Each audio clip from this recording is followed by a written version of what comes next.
Alrighty. Oh boy.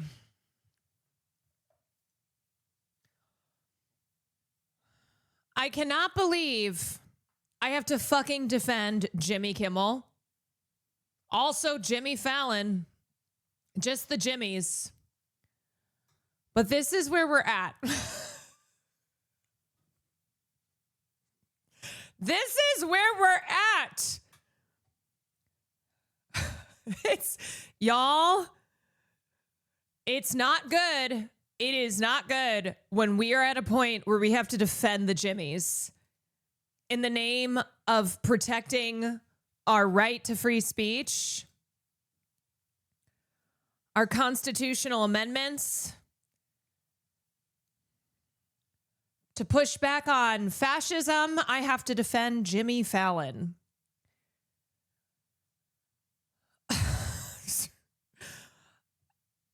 Oh, you don't think...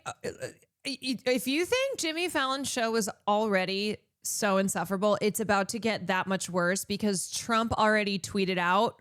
This is what he said.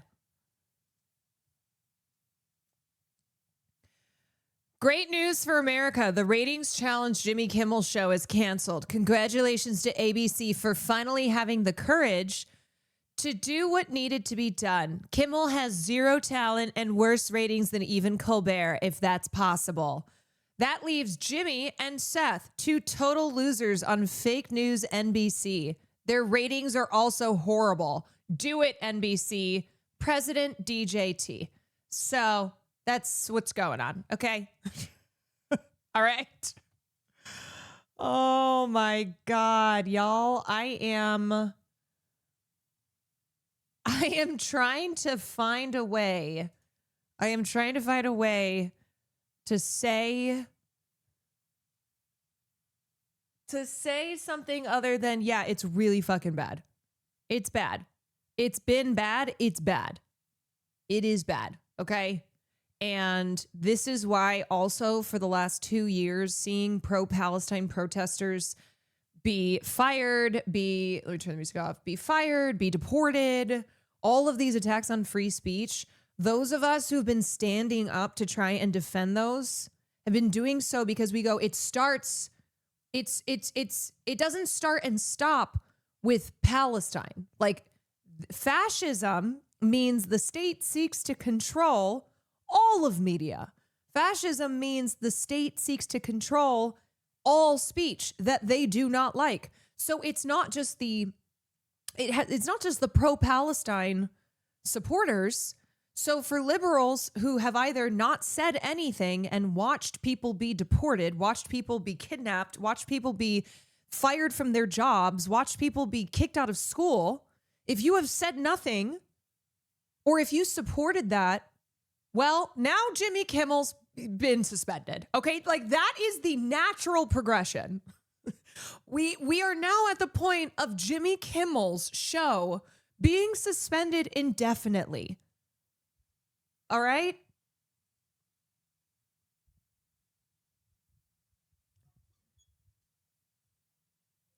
You didn't have a problem when Democrats were doing it? Tell me, new phone. What were Democrats doing? Have you really think that what is going on right now with the right-wing power in this country is at all equivalent to democratic actions? Please, pray tell, what are your examples? What are your examples? Because I'm going to tell you something that might blow your mind. You're going to be so shocked when you hear that the power in this country is right-wing.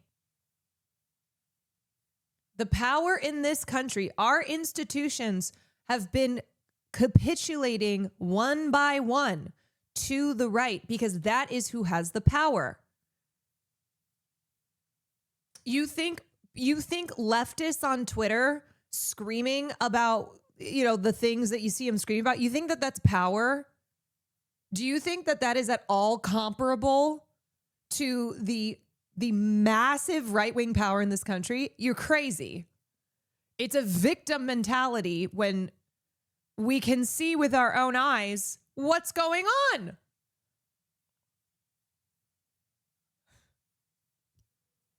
And here's the thing. To defend free speech means to defend free speech. Speech that you do not like. It is fascism. It is fascism when you say speech for me and not for thee. Don't you remember Trump being deplatformed?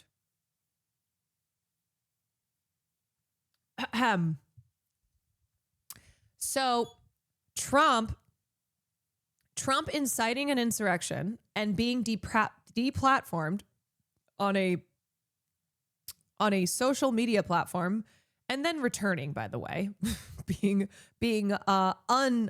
re-platformed, is not the equivalent to what is happening now, which is that anybody who is critical, anybody who condemns political violence but is critical of a fucking podcaster, if you are not singing the praises of a person who was a white supremacist, who very proudly said the things he said when he was alive, if you are critical of that, now you are getting fired from your job. They are calling on, Pam Bondi said she's going to take away the First Amendment from speech that she does not like. So you will not have constitutional protections, is what she's saying. Being deported. Anyway, as a foreigner, can you please explain how Jimmy Kimmel could be pulled off the air for a joke while Fox News still keeps its license after spreading misinformation and disinformation about the election, having co-hosts spread direct hate towards individuals, including elected officials? Oh, do you mean Brian Kilmeade a few days ago saying that we should kill homeless people? You mean Brian Kilmeade on national TV advocating for euthanizing homeless people, and that's fine? Or Nancy Mace, Elon Musk, all these other major public figures saying that the shooter was trans, like the second that the news came out that Charlie Kirk had been shot, and that's completely fine. And then inciting violence towards the trans community. You mean using that as an excuse to further take rights away from to try and eradicate trans existence? You mean that? You mean, why was Jimmy Kimmel saying, let me pull up his exact quotes. Here's what he said. We hit some new lows over the weekend with the MAGA gang desperately trying to characterize this kid who murdered Charlie Kirk as anything other than one of them and doing everything they can to score political points from it. That is what Jimmy Kimmel said. But remember, here's the difference. Here's the difference. The way that fascism works is that fascists go, oh, no. I am allowed to say anything I want to say and face no consequences for it. You are not allowed to say anything that I don't want you to say. And because I have the power, I will use that power to punish you. And here's the thing, too. This is not because, to be very clear, it's not because ABC themselves went, we don't like those comments. It is because the FCC chairman made threats to ABC over Jimmy Kimmel's comment on his show. This is where this is coming from. Helios, thank you for the bits. It would be good to watch. Oh, V for Vendetta. Yeah, very timely film. Very, very timely. Let me move this down here. Unfortunately. The chairman of the FCC is warning of potential action over a comment that Jimmy Kimmel made during a monologue on his ABC late night talk show about the suspect in the assassination of Charlie Kirk. You know what's crazy is that more people are facing consequences. More people are facing consequences for saying things about Charlie Kirk than Charlie Kirk faced while he was alive for saying the things that he said. We are in hell. We are in hell. And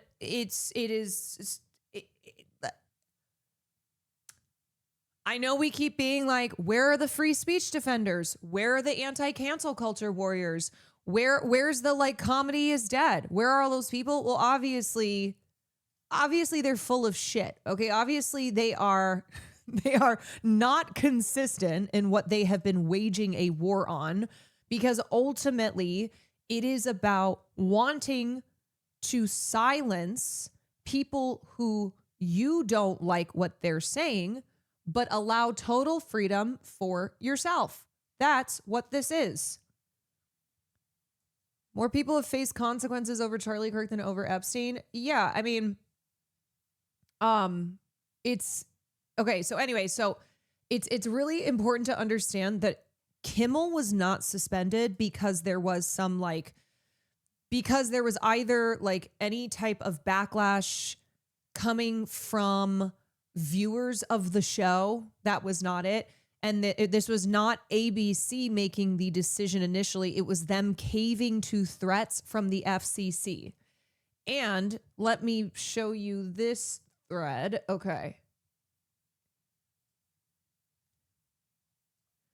Nexstar Tegna deal puts Trump move to eliminate broadcast ownership rules to the test. So the reason that ABC and these other institutions are caving is because they want to remain in good graces with the Trump administration. So for the same reasons that Paramount settled that bullshit lawsuit with Trump over the 60 Minutes interview, because they wanted to ensure that Donald Trump, that Brendan Carr, Donald Trump's FCC head, would not stop the merger from going through. They were like, here's a bribe. Here's money. What else can we're hiring Barry Weiss.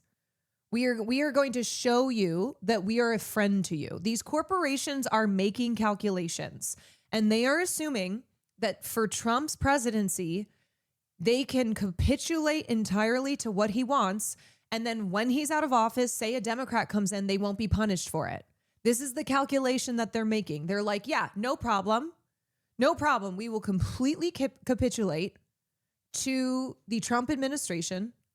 We will allow the state to control media in this country. And then when Democrats come back into power, like, it's fine. No big deal.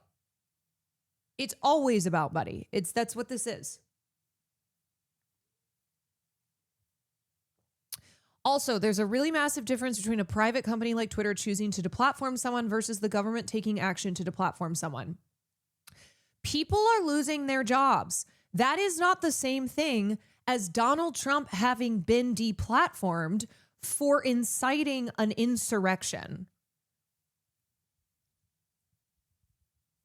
People are losing their jobs if they do not sing the praises of a MAGA podcaster who was killed. That is the state that we are in.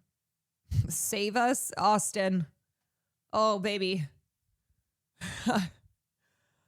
I am not going to lie. It is not looking good. Okay, let me read this piece. So, FCC head Brendan Carr says he wants to abolish decades-old ownership caps on how many TV stations one company can own. But opponents argue that's for Congress to decide. FCC Chair Brendan Carr has moved to change rules limiting TV station ownership by companies. Opponents argue that the FCC doesn't have the authority to make such a change on its own. For decades, the FCC has operated a strict cap on the number of households that one company is allowed to reach through the television stations that it owns. But the deal announced Tuesday that would see Nexstar Media Group acquire Tegna for $6.2 billion in cash would create a company that would blow past that cap if the transaction is allowed by the FCC. The merger will put to the test the Trump administration's stated ambition to abolish these long-standing rules. Opponents argue that those limits were set by Congress and that only Congress can change them. Either way, Nexstar is clearly banking on the Trump administration to pave the way for the deal to go through. So, Nexstar is trying to push through this merger with the support of Brendan Carr, the head of the FCC. Okay, they are one of the largest operators of TV stations. They said they would not run Kimmel's show for the foreseeable future because they are trying to be in the good graces of Donald Trump and of his administration. So this is what is going on. All of these corporations who don't want to incur the wrath of Trump, who has already, he publicly states like, yeah, I will punish you. If you don't get in line, if you don't kiss the ring, if you don't do things the Trump way, I will punish you. He states his intent very publicly. To all my apolitical friends, it's time to start paying attention because fascism will come for all of us. Yes, it is. It's why when we were seeing over the past 2 years, people who were supporting Palestinian liberation, who were anti-Israel, when we were seeing the consequences they were facing, those of us on the left trying to raise the alarm bells and go, every single person needs to recognize what path we are on. So you may not be a part of the pro-Palestine cause. You may have your individual opinions here, but if you do not stand up and push back against people being punished for their right to free speech, for their right to protest, well, guess what? It's going to come for you. Lux Progressive, thank you for the raid. The initiatives being pursued by the Trump administration offer local broadcasters the opportunity to expand reach, level the playing field, and compete more effectively with the big tech and legacy media companies that have unchecked reach and vast financial resources. Nexstar Chief Executive Perry Sook said in a statement. Nexstar expects the deal to close by the end of 2026.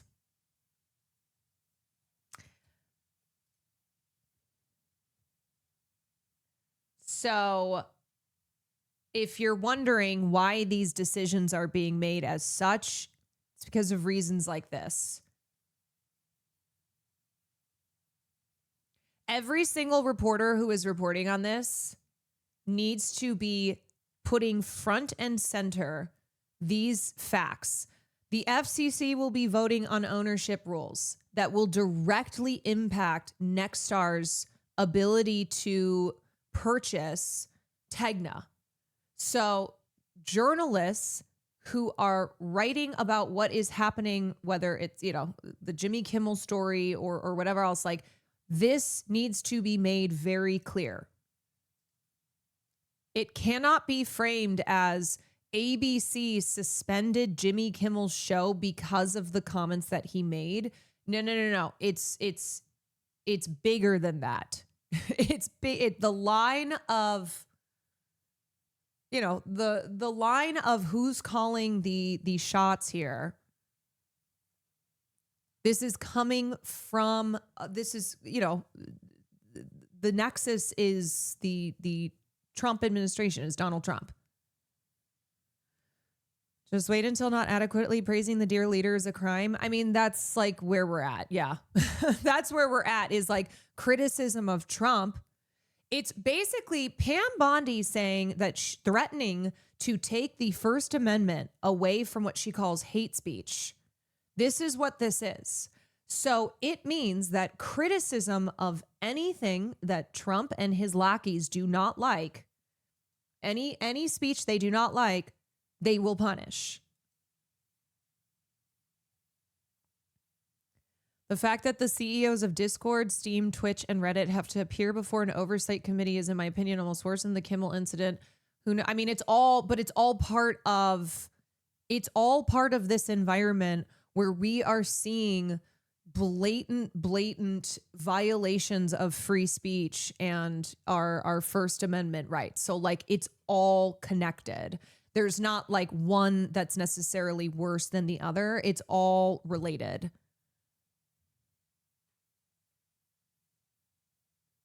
This all comes from the desire for control.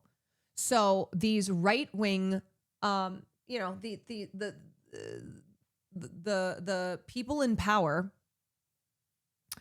they want to control the internet. They want to control what people are seeing and what people are saying. So that is why Twitch, Reddit, Discord, why they're being called to testify in front of authorities. They are trying to blame the radicalization on these platforms because they want to control information.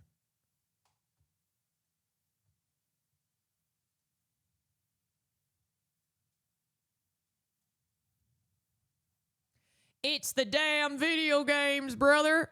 And a lot of people don't know what's going on. They do not, which is why like good journalism is as important now as ever.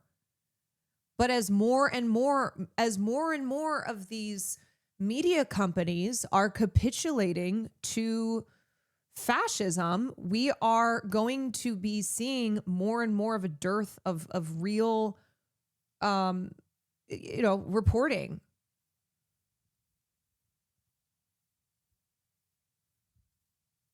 Disney and the ABC network are taking Jimmy Kimmel Live off the air indefinitely. This follows a controversy over comments the late-night comedian made Monday night about Charlie Kirk's suspected killer and the MAGA movement and their reaction to the assassination. Let's get straight to CNN's chief media. I mean, look at how no one is talking about 2 lynchings in a single day. Yes, because the message they're also sending is that political violence in this country is only violence if it happens to people like Charlie Kirk.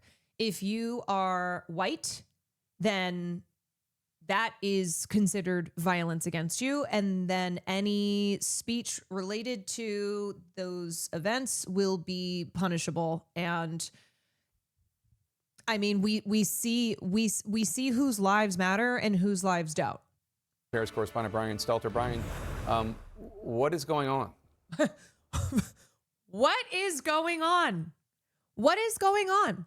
And you know what's really rich too? It's very rich to see liberals and Democrats now who are going, this is fascism. This is fascism. This is the worst violation of free speech we've seen. It's like, oh, really? Because when you guys over the past 2 years have been defending the crackdowns on Palestine supporters, on protesters, you were supporting fascism. You were supporting these same violations of free speech. That's right. This is fast developing this afternoon, Jake, amid pressure from the Trump-aligned FCC. And in the past few minutes, ABC confirmed to CNN that it's just because they're coming for people like Jimmy Kimmel now. You see what I mean by like how many so-called liberals have expressed outrage over the killing of Charlie Kirk, going, I can't, this is so shocking, this violence. And that is because Charlie Kirk is a person that they look at as a human being. But other people who have been the victims of violence, who are not Charlie Kirk, have not elicited the same emotional response, have not elicited this mass global response. And same thing with free speech violations.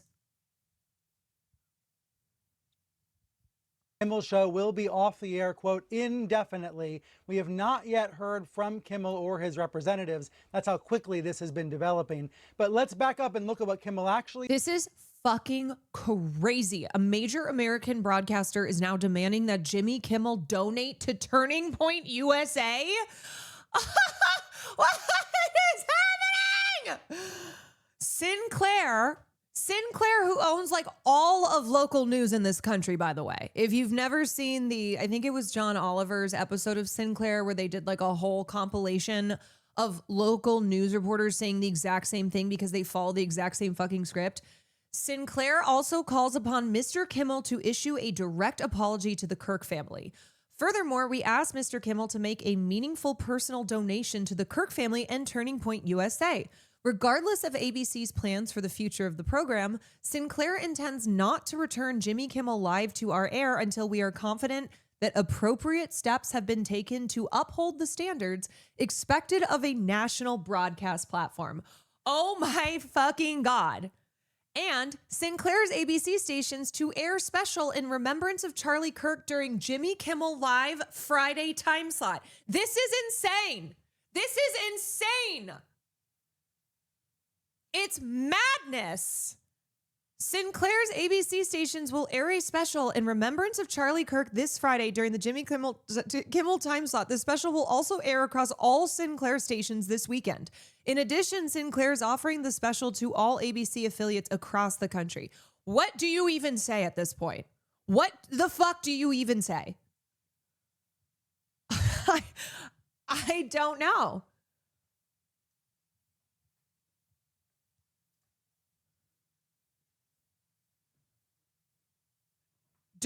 I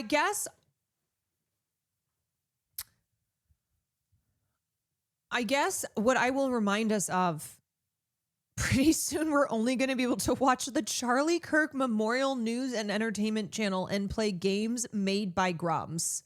No. We are not going to let this happen. We are not going to let this happen. We cannot let them cower us into silence because of all of these threats, because of all of these abuses of power. Fuck that. I'm dying way before that.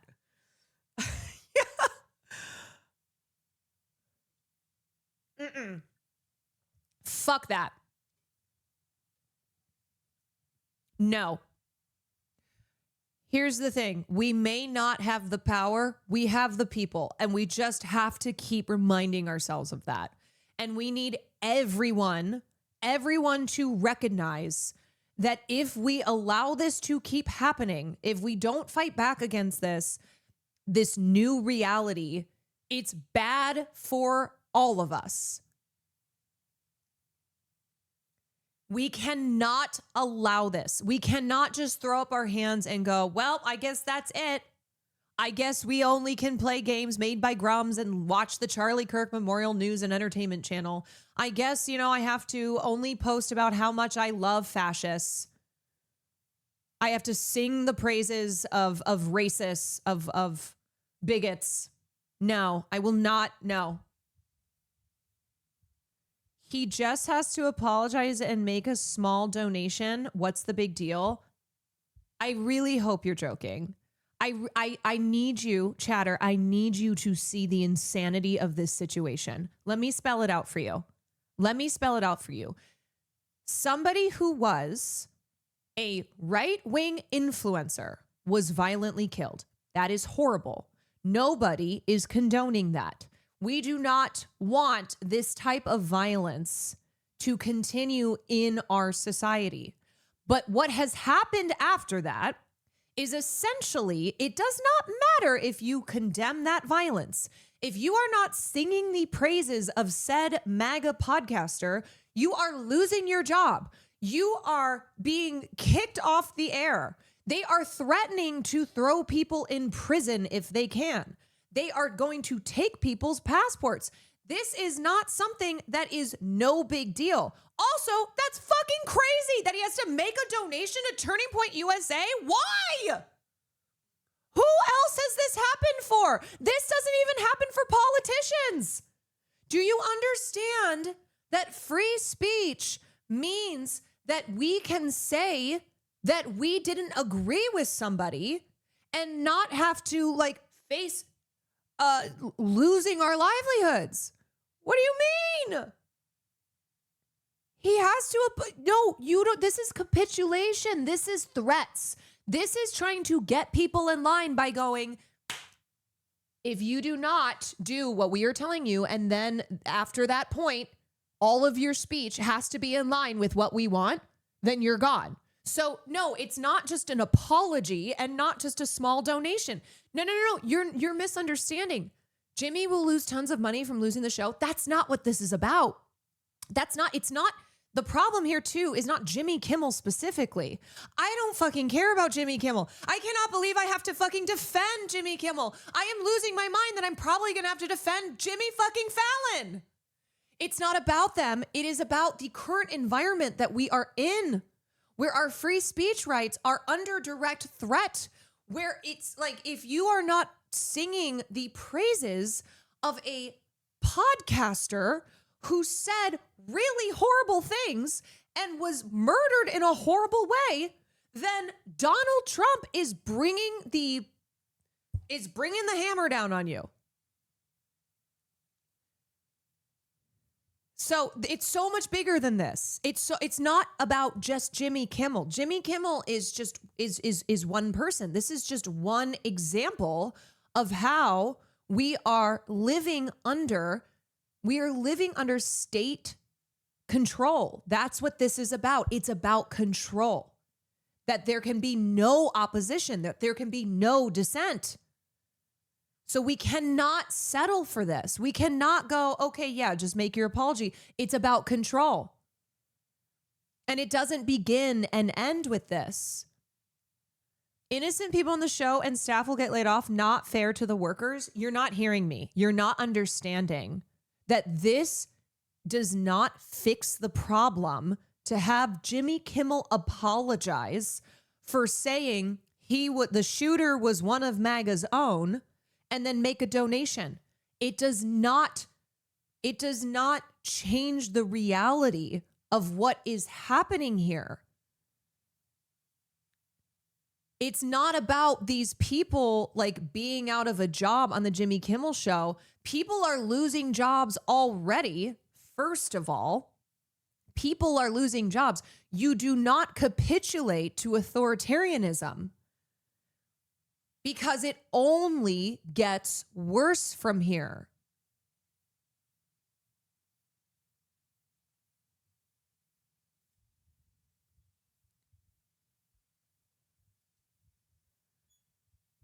The issue is not Jimmy Kimmel. I know. Like, we're talking about losing your rights. We are talking about losing our First Amendment right.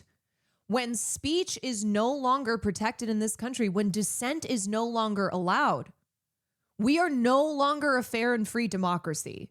You know, the freedom that we always are singing about here in the United States of America, there is no freedom. There is no freedom if you cannot criticize your government. There is no freedom if you cannot criticize the words of a podcaster who is dead. So it's about so much more than people on Jimmy Kimmel's show potentially losing jobs if the show is suspended indefinitely.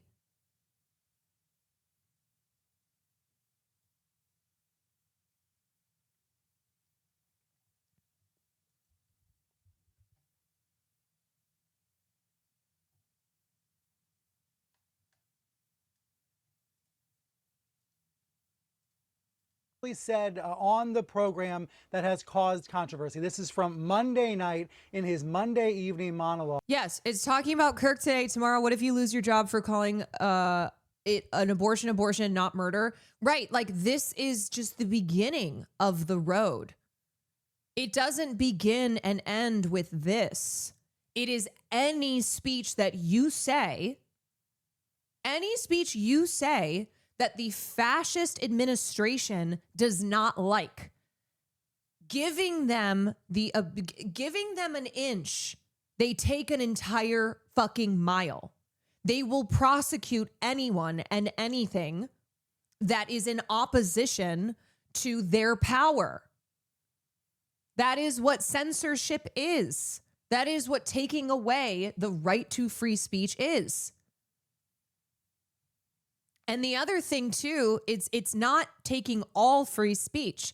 It's speech of those who are in opposition. It's any critical speech.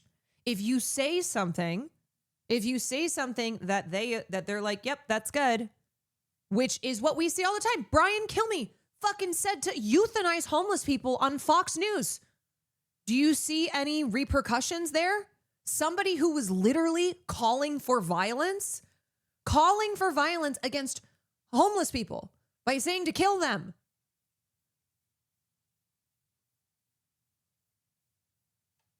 Kimmel suggested that the alleged killer of Charlie Kirk might have been a pro-Trump Republican. He said, quote, "The MAGA gang desperately trying to characterize this kid who murdered Charlie Kirk as anything other than one of them and doing everything they can to score political points from it." He said, in between the finger pointing,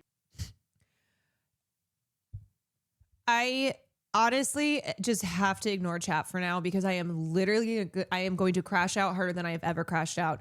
Devil's advocate. First of all, I just want to say, for the most part, whenever anybody starts a sentence with devil's advocate, they're about to say the stupidest fucking thing I've ever heard. That is just how it goes. Devil's advocate, and then the dumbest thing you've ever heard in your life. Isn't them kicking Jimmy Kimmel off their network kind of the same thing as you banning a chatter? I can't. This is too dumb. This is too dumb that I can't even. It's not even worthy of me telling you why. There was grieving. Kimmel was expressing what we've heard some other liberals say in recent days, that the motives are unclear. The devil does not need an advocate. The devil does not need an advocate. And that maybe the suspect in this case was a Republican or was some sort of far-right fringe figure. Of course, there has been a lot of discussion about that in recent days. There's a lot of evidence pointing in other directions about the suspect. But Kimmel was on the air talking about this, making a very serious commentary amid his jokes in his monologue Monday night. Here's where it became interesting earlier today. The FCC chairman, Brendan Carr, went on a far-right webcast and condemned Kimmel and urged ABC to suspend him. He also talked about possible regulatory punishments of Disney because there are lots of different stations that have licenses with the FCC. Within the past hour, we've heard from a big owner of stations that have affiliations with ABC, a company called Nexstar. Not only are they anti-free speech, they're cringe as fuck. I asked FCC Chair Brendan Carr if he had any new comment now that ABC has pulled Jimmy Kimmel's show, and he sent me this GIF.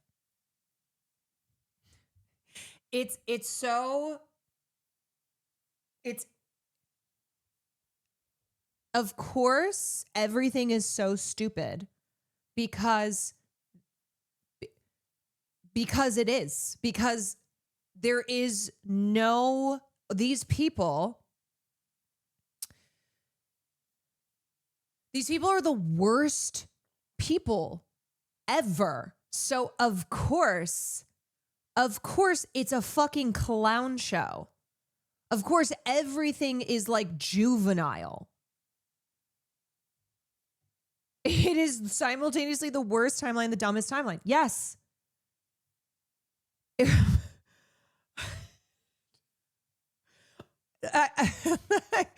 The same people who said comedy is dead, right? Oh wait, but comedy is legal again.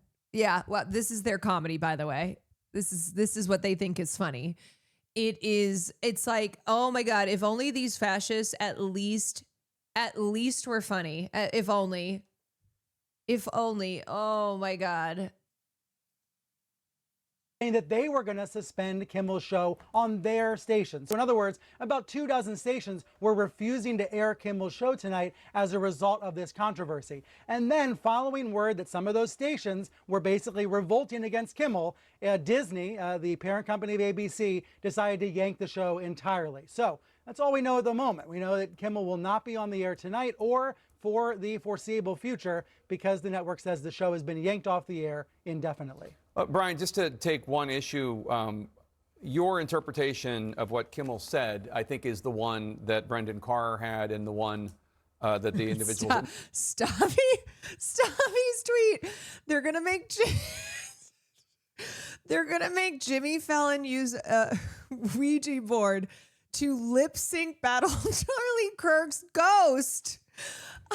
It's true though. There is nothing that you can say that is out of the realm of possibility. That's where we're at. There is no satire that can exaggerate the absurdity of our current reality. Yeah, they're going to get an AI Charlie Kirk who Jimmy Fallon sits down with and like interviews.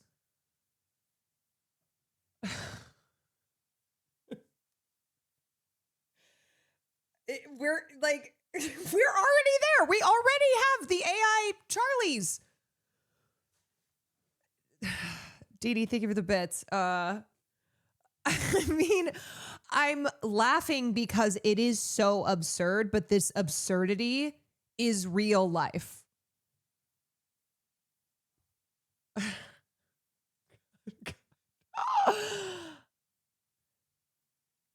Fox News, yes, of course, this is what I've been referring to. Fox News host calls for lethal injections. Days later, a homeless camp mass shooting.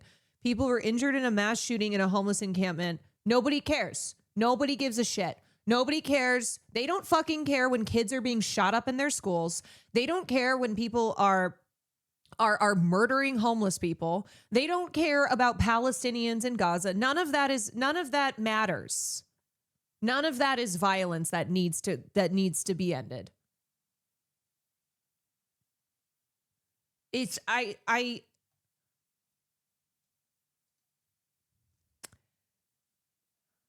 it's so maddening. It's so maddening because the hypocrisy is so maddening, and because pointing it out doesn't matter because they don't give a fuck. That's the point. They say what they want. The right says and does what they want, and they see what they can get away with. That's what they do. It's been 9 months. It has been the length of a fetus cooking in a womb. That's how long it's been that Donald Trump's second term has been taking place. No one shed a tear when Alex Jones got fined $1 billion for his lies. I don't want to share because it's genuinely disturbing, but a conservative musical artist made a song that's plainly calling for lynching. Oh, yes, I know. I was going to talk about the TREY Reid news story, where you have a conservative artist in the wake of this week where people are being punished. They are losing their jobs. They are being threatened because they're like, yeah, Charlie Kirk shouldn't have been killed, but I didn't like the guy. Meanwhile, you have MAGA artists making songs about lynching, as lynchings are still happening in this country. Actually, it's been less than 8 months. Oh my fucking God. Oh God. Have you seen Club Chalamet's reaction to the firing? You know what? Just what I needed. Just what I needed is Club Chalamet's. Where is Club Chalamet? What the fuck is happening in this country the past week? I mean, 10 years is not right. Of course, this psycho is like, what's another opportunity for me to post a picture of Timothy Chalamet? Oh my God. Oh my God.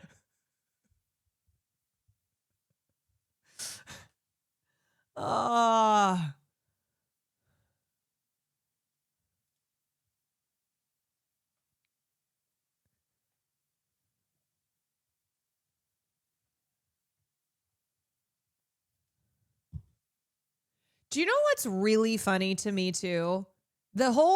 First of all, this is not cancel culture. We have moved past cancel culture. This is state sanctioned repression. This is the state seeking to control the media because that is a step in a fascist regime. This is not fucking cancel culture.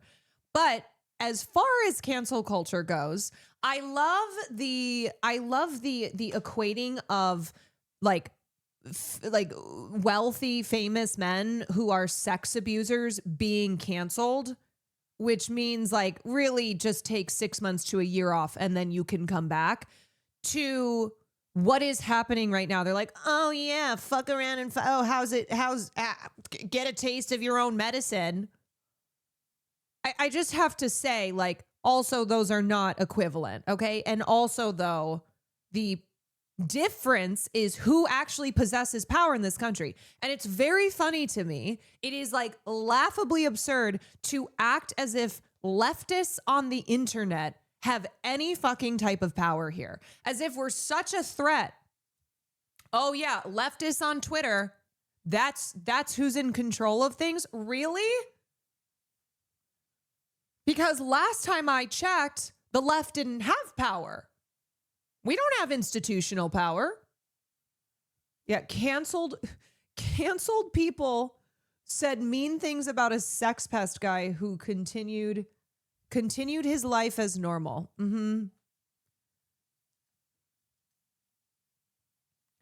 Ben Shen, thank you for the tier 1. Maddie Dems, thank you for the tier 1.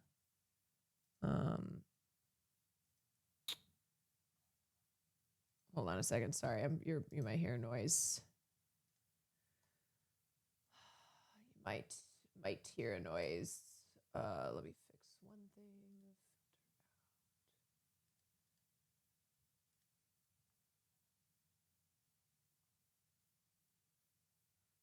Sorry, I just need to read. Okay, there we go. Oh, Bees. Sorry, my alerts are being weird. Bees Radio, thank you for the 5 gifted subs. Okay. Oh, Lordy. Low Brian, thank you for the 15 months. Next, our have. But what he said specifically was, quote, the MAGA gang is desperately trying to... Are you going to cover the David situation? It's fine if you don't, because it's super fucked. I probably will cover that. I don't know if I'll get to it today. Characterize this kid who murdered Charlie Kirk as anything other than one of them and doing everything they can to score political points from it.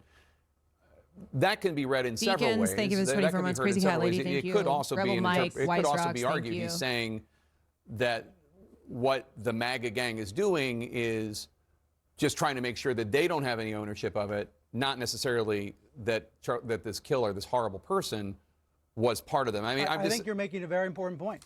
Yeah, you're making a very important point. And let's take it a little bit step further. This was all on Monday night. Nobody seemed to notice this yesterday, Jake. This all erupted in the past few hours when the Trump-aligned FCC chairman decided to point at it. Now, I've heard from yes, that is where this is coming from. That is where this is coming from. The FCC chairman, Brendan Carr, was like, fix this situation, or we're going to fuck you over. And that is a threat. And that is now ABC responding to those threats. And the other stations that air Jimmy Kimmel, not wanting to get in the bad graces of Donald Trump. Jojo, thank you. You're who I want to be when I grow up. Strong vocal women. Well, right now I'm a woman who's losing her fucking mind, but trying to keep it together. Tim Poles Airline, thank you. Tacoma Blues, Bad Word TV, Aaliyah, thank you. Somebody said, how do you predict political jokes on talk shows will go in the future? Does this set the precedent? I hate that it might. The precedent has been set. Like, I want to be clear that anybody who's saying right now that this is the beginning, or like this is the free speech, this is the free speech violation, this has been happening. It's just that it has been happening to, say, Palestinian supporters. And a lot of liberals in the media, like namely Jake Tapper here, they have not supported that cause. And so they have supported people in this country facing consequences for free speech around Israel and Palestine. But yes, no, this is all a part of that dangerous precedent that has been set, that is being set. So this is sending the message. And I will say too, I do think like the Charlie Kirk assassination is already proving to be one of the most consequential incidents of the MAGA era. Like, it's been bad, and we've just reached a critical, like, we've reached critical cap. And the way that in the last week we have seen how we have seen the responses to Charlie Kirk's murder, and how the Trump administration is openly saying that they are cracking down on institutions and individuals who have commented on Charlie Kirk's death, and it's not just going to be about Charlie Kirk's death. It's going to be everything, okay? Who have commented in a way that is not singing his praises. Bro, I literally saw a tweet today that was somebody tweeting about how the Bengals did not do a tribute for Charlie Kirk, and they're like, we need to go after the Bengals.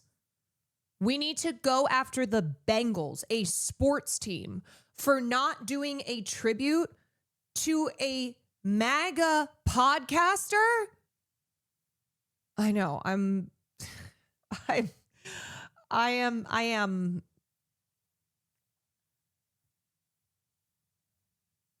Cancel the Bengals. Take him down. Knife emoji. Thank you for the prime. In the past few minutes, Brendan Carr thanking Nexstar for doing the right thing by yanking the show. He has not yet commented on ABC yanking the show altogether across the entire country. But let's remember that when Stephen Colbert's show was canceled. And I will say too, I have friends. I have friends in journalism, in the content industry, who are already feeling this crackdown. They are losing advertisers. They are losing sponsors. They are, facing the consequences for not even saying for not, it's not even that they went hard on Charlie Kirk or anything. They were just because they did not put out statements. They didn't put out, they haven't put out any pieces that are like Charlie Kirk was the best. Charlie Kirk was Jesus. Just refusing to lionize Charlie Kirk's legacy is resulting already in consequences. Over the summer, what did President Trump say? He said, next up will be an even less talented Jimmy Kimmel. It is clear. That's what he's talking about right now. Have you talked about how when Colbert's show was canceled, Trump tweeted that Jimmy Kimmel is going to be next? And you know who he tweeted? He now said, let's go after Seth and Jimmy Fallon. And that is why I am also in pain today that I have to defend Jimmy fucking Fallon. The fact that I have to defend Jimmy Kimmel, bad enough. That pro-Trump allies have been trying to target ABC over Kimmel for several weeks now, and tonight they've prevailed. Yeah, Brian Stelter, thanks so much for that breaking news. Let's go right to the panel. And let me first start by showing, I wondered what was going on earlier today when I saw this pop up on Twitter. This is the FCC chairman, Brendan Carr. Animated Sarah, thank you for the raid. On a far-right podcast. No, thank you for the tier 1 Chang. Thank you for the 9 months. Wonder God, thank you for 25. What Kimmel's comments were. Let's roll that tape. When you look at the conduct that has taken place by Jimmy Kimmel, it appears to be some of the sickest conduct possible. Obviously, look, there's calls for Kimmel to be fired. I think, you could certainly see a path forward for suspension over this. And again, the FCC is going to have remedies that we could look at. Joe, are you comfortable with the FCC? John Oliver team currently debating how much prison time they want to serve for their next episode. Are you playing this role? I don't think this is a legal issue. I don't think this can be pointed to the FCC or the Trump administration and say, well, this is about them going after Kimmel because of what he said. Personally, I think it's more of a cultural issue. And I got to tell you, look, I'm about as moderate. No, it's not culture when it is state-sanctioned repression. That's what this is. It's not culture. Republican as you're going to get. I'm from New York. I have not been comfortable watching late night television for 15 years because when you have conservative leanings and you're constantly... Bro, Greg Gutfeld is the #1 late night show. What are we even talking about? Fox News still dominates the mainstream news media. What are we... For 15 years, why didn't you just fucking not watch it then, you loser? Mocked, and you constantly feel like you're doing something wrong, you shut it off. You don't watch it anymore. And then what happens is it's circular. If the host doesn't have that audience, the host doesn't worry about keeping an audience like that. It goes in circles, and at some point, you get things like this where you say things, and that wasn't the full quote. The further quote was that he mocked President Trump for flying the flags at half-staff. Oh, wow. In remembrance of Charlie Kirk, and said it's like grieving of a 4-year-old, as a 4-year-old grieves for a goldfish. Oh, wow. God forbid we point out how insane it is to be flying the flags at half-mast for a YouTuber. And then, like, incidentally, saying that there's no point in calling Governor Tim Walz after Melissa Hortman and her husband were brutally murdered. And then when he was asked about it recently, he's like, who? So it's the insanity of who is the chosen one, I guess, when it comes to this over-the-top pomp and circumstance. No, That was the full quote there. Well, the full quote was, I think he ran the clip of a reporter asking President Trump how he was doing with the death of Charlie Kirk. And President Trump said, I think I'm doing okay. And then he proceeded to talk about the ballroom that was being built on Trump doesn't give a fuck. Trump so clearly doesn't give a fuck about Charlie Kirk. He skipped his memorial to go golfing. White House grounds. I think that was not the memorial. He skipped what was it, like carrying the coffin or whatever? The full context. Again, I didn't say any of this. I'm just trying to present as accurate the vigil picture of what did happen. Ellie, this is the FCC commissioner. Right. I don't think we have seen an FCC commissioner this aggressive in our lifetimes. What do you think of it all? So, to the point of whether there's a legal element here, I think Joe's right. Like, the First Amendment says Congress shall make no law, which means you can only enforce the First Amendment against the government. So can Jimmy Kimmel sue? No, he can't. He can't sue ABC for making a decision to remove him. That's a private entity. But what Donald Trump is doing repeatedly is he's expanding his executive power in two ways. One, I would say, is precedented. That's the traditional stuff. I have more authority to hire and fire executive branch officials. I don't have to respond to Congress, that kind of thing. He's fighting that out in the court. We've seen that before. What's unprecedented, however, is the other thing I want to point out, too, is look no further than this CNN panel. How they have on CNN, on MSNBC, on all of these like liberal legacy media networks, they always have a very, very strong Republican presence. Fox News does not do this. Like, Fox News will have their one token, that one brunette lady, but they don't have, like, the fact that the liberal news networks have so many right-wing voices that there has just been a total surrender of the mainstream media to conservative voices. Yeah, 3 centrists and a moderate. Wow, how radically left of them. Legacy media is conservative, of course. Yes, that's the truth of it. the way Donald Trump is using official power from the FCC on to go after universities, law firms, and media companies that he disagrees with on policy or on politics. That is new. We've not seen that from any president before. Somebody said evil Austin Show. Wait, of him? Okay. Austin, don't get one This guide. is actually cancel culture. I mean, that's what this is. The chairman of the Federal Communications Commission, Brendan Carr, added on Benny Johnson's podcast that the broadcasters, including ABC, have a license granted by us at the FCC, and that comes with it an obligation to operate in the public interest. Elsewhere in the interview, Carr attacked Kimmel as talentless. Also, the other thing, too, is this is what Jimmy Kimmel said the day of Charlie Kirk. So when we say never give fascists an inch, when we say like there is no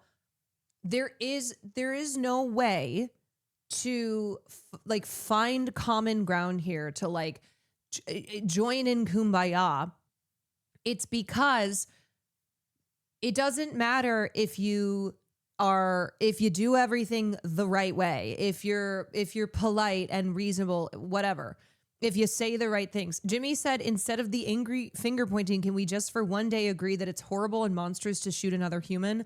On behalf of my family, we send love to the Kirks and to all the children, parents, and innocents who fall victim to senseless gun violence. His comments on his show were not mocking Charlie Kirk being shot, to be clear. And this is the response. So if you think that anything short of just total alliance to the fascist right if you think anything but complete allegiance to the right is, you know what I'm trying to say. Essentially, if you do not have total allegiance to the right, they will come for you. It doesn't matter. It's not about like anything he said about Charlie. And suggested the late night comedian's comments displayed some sort of, quote, desperate irrelevance. Is that what we want the FCC chairman to be doing? It's a very slippery slope, and there's a pattern. We keep talking about it like it's not happening, and it just keeps happening over and over and over again with folks who I'm sorry. I just have to say something. I don't care who you are. When you're wearing a cowboy hat on a media show, I think you look stupid. There is something about these fucking cowboy hats on these panels that I just simply cannot. I don't not like that guy. Like, he's better than the other guys. It's a personal thing. It's very unserious to me. I'm just saying, okay, it's not that I hate Chuck Rocha, okay? It's just a personal thing.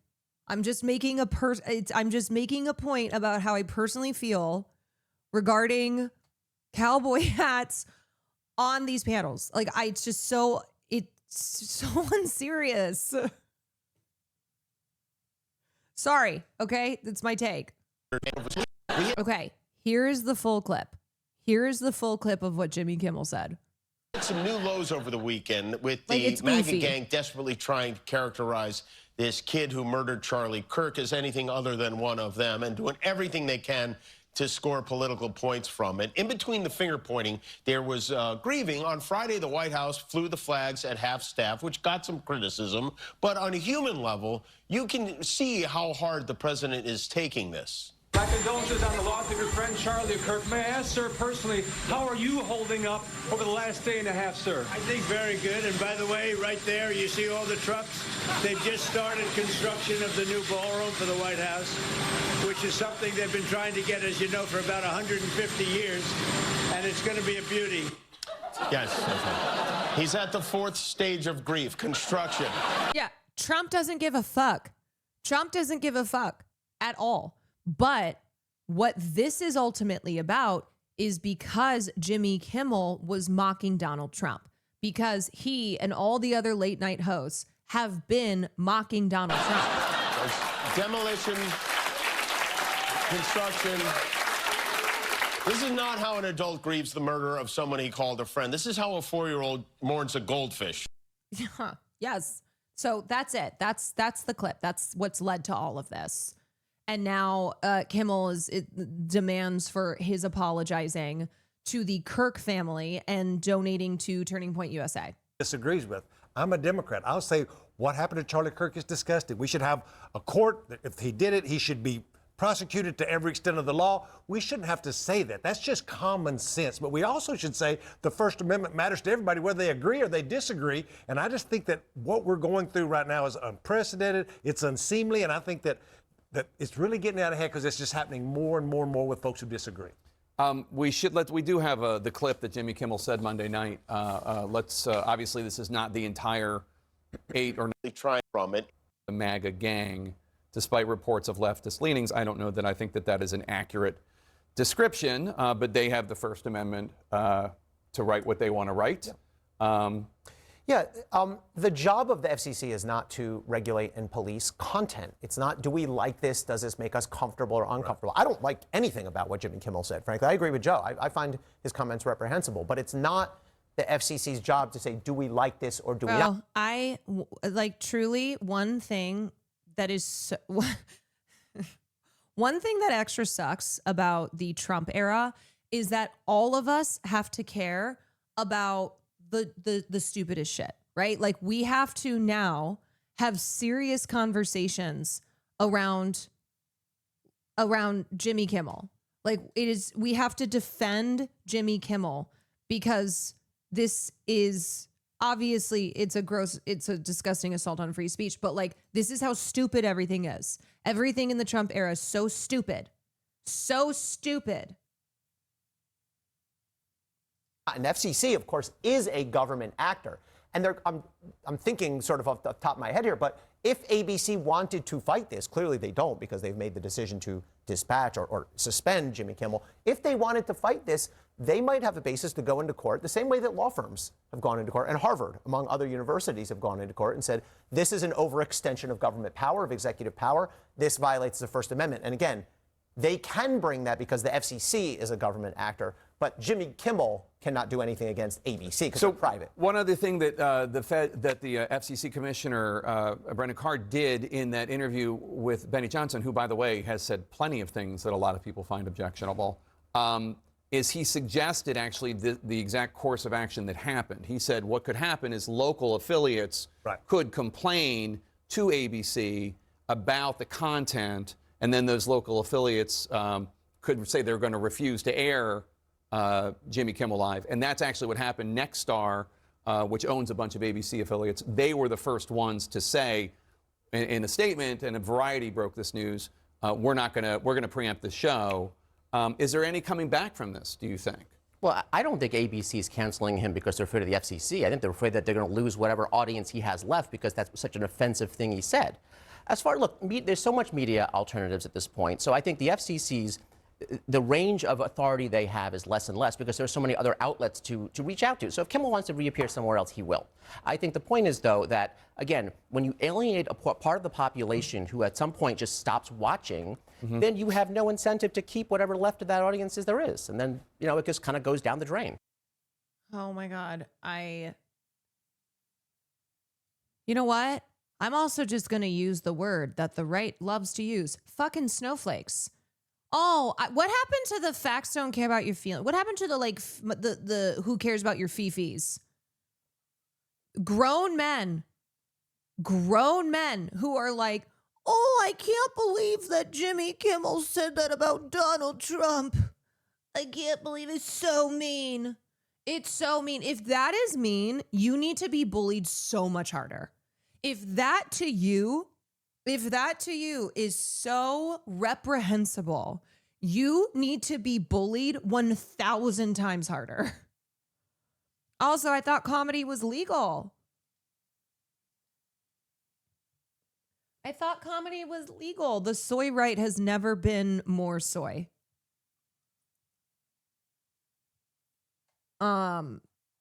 Disguise the limit. Thank you for the tier 1. Skiz, thank you for the tier 1. Legit. Thank you for the gifted Borg. Thank you for the 6 months. Girls love my 4. Thank you for the tier 1.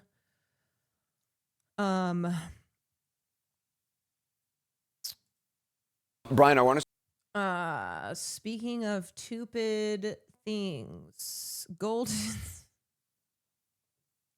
I can't. I have a limit. I have a limit.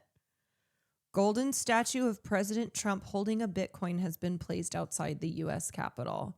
No, please. This can't be. No. This cannot be. No. Please say that this is AI. Please say this is fake. Please, I've never wanted AI as much as I do now. Please. Please, tell me it's not real. I have never so much wanted something to be AI. Please. No, it's real.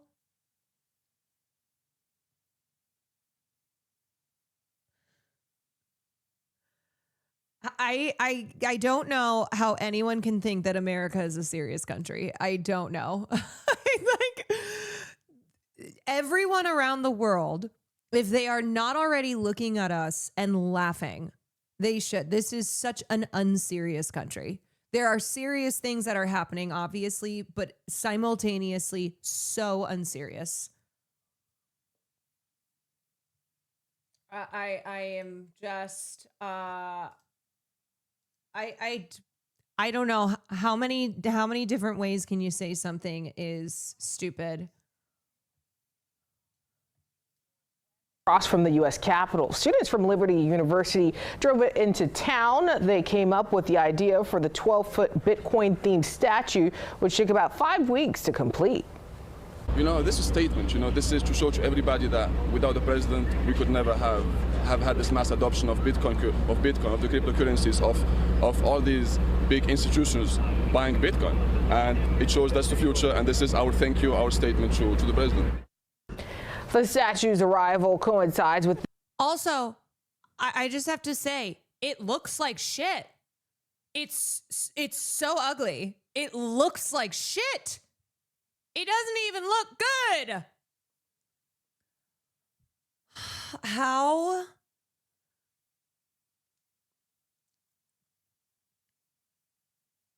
How is everything so stupid?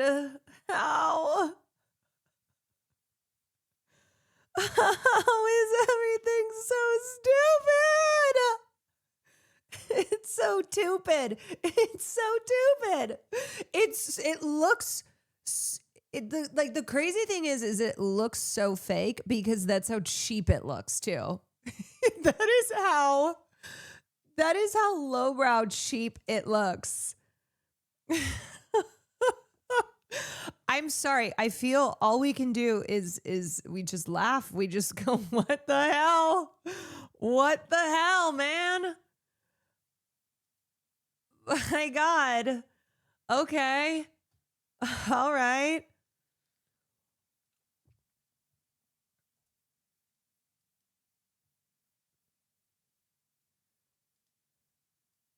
You guys, I hung out with Uncle Jank this weekend. Freedom of speech and freedom of the press. I wasn't sure if he would be there because he's been pretty upset. He's been pretty upset this past week. And Trump doesn't understand that. And so now taking out people who make fun of a politician to serve that up on a silver platter to Trump, no way. Disgusting. I think I disagree with you. Like, the more I sit with what he said and the more I think about it.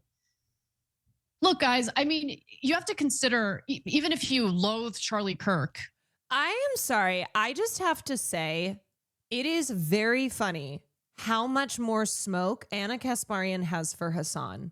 She has no problem going on podcasts and saying vile fucking things about Hassan, somebody who she had a relationship with. And yet this is a bridge too far. Also, Anna, please watch the clip because Jimmy Kimmel didn't say anything about Charlie Kirk. In fact, he tweeted out that he was praying for Charlie Kirk's family. Put your shoes in the shoes of conservatives. Put my shoes in the shoes? No, thank you. My shoes will stay on my own feet. I am not putting my shoes in the shoes. Who saw one of their, top influencers, someone who had a tremendous amount of clout on the right wing, he gets assassinated. And so to make a declarative statement and pin the blame on the very people who are grieving the loss of Charlie Kirk. Oh, I'm sorry. I forgot that they've been too busy grieving, that they haven't been doing all the other fucking shit they've been doing. I forgot that they were too busy grieving, that they weren't out here immediately being like, violent trans leftists, trans ideology, the bullets are trans. This is why we have to end trans. Oh, I forgot that they were too busy grieving. To do that kind of stuff. Also, he didn't even make fun of him. What are we doing? Why are you being so intentionally obtuse? Why? Donald Trump gives less of a fuck than you do. What is going on? Donald Trump cares more about golfing. He cares less than you do. The reason that this happened is because Jimmy Kimmel made a joke about Trump. Before you have any evidence, it's offensive. It's irresponsible. Freedom of speech and freedom of the press. And Trump.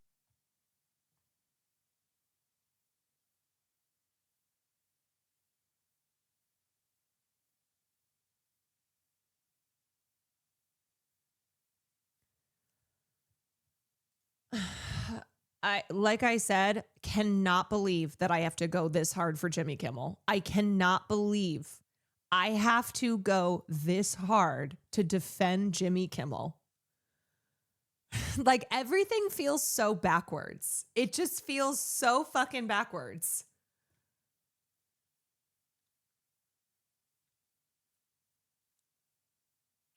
No, I have to, not only because of the blatant authoritarianism that this represents, but because people like Anna are trying to make this something other than what it was. Like, that's why I have to defend. And it's not about, right, it's not about Jimmy Kimmel. It's obviously in this moment going, looking at what he said and being like, have we gone crazy? Did I see the same thing that you guys saw? It's about the abuse of power over a little criticism of Trump. Yes.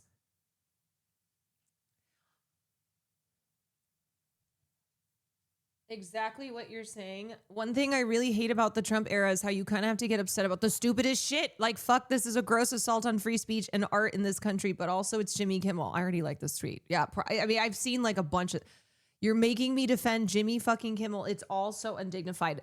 Like, this is, yes, this is how I feel. This is how so many of us feel, that we're looking around and going, what the hell? What the hell? What is happening? What is going on?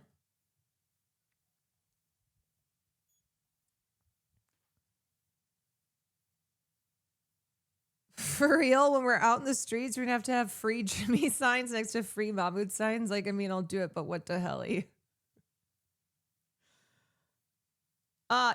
Honest to God, I would not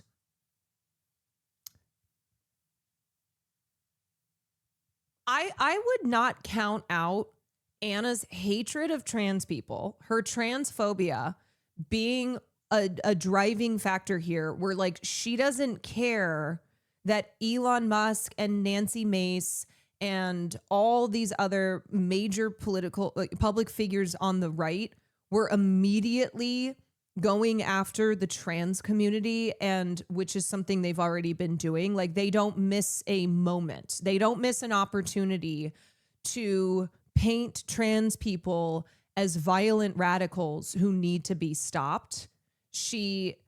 I'm sure that doesn't bother her.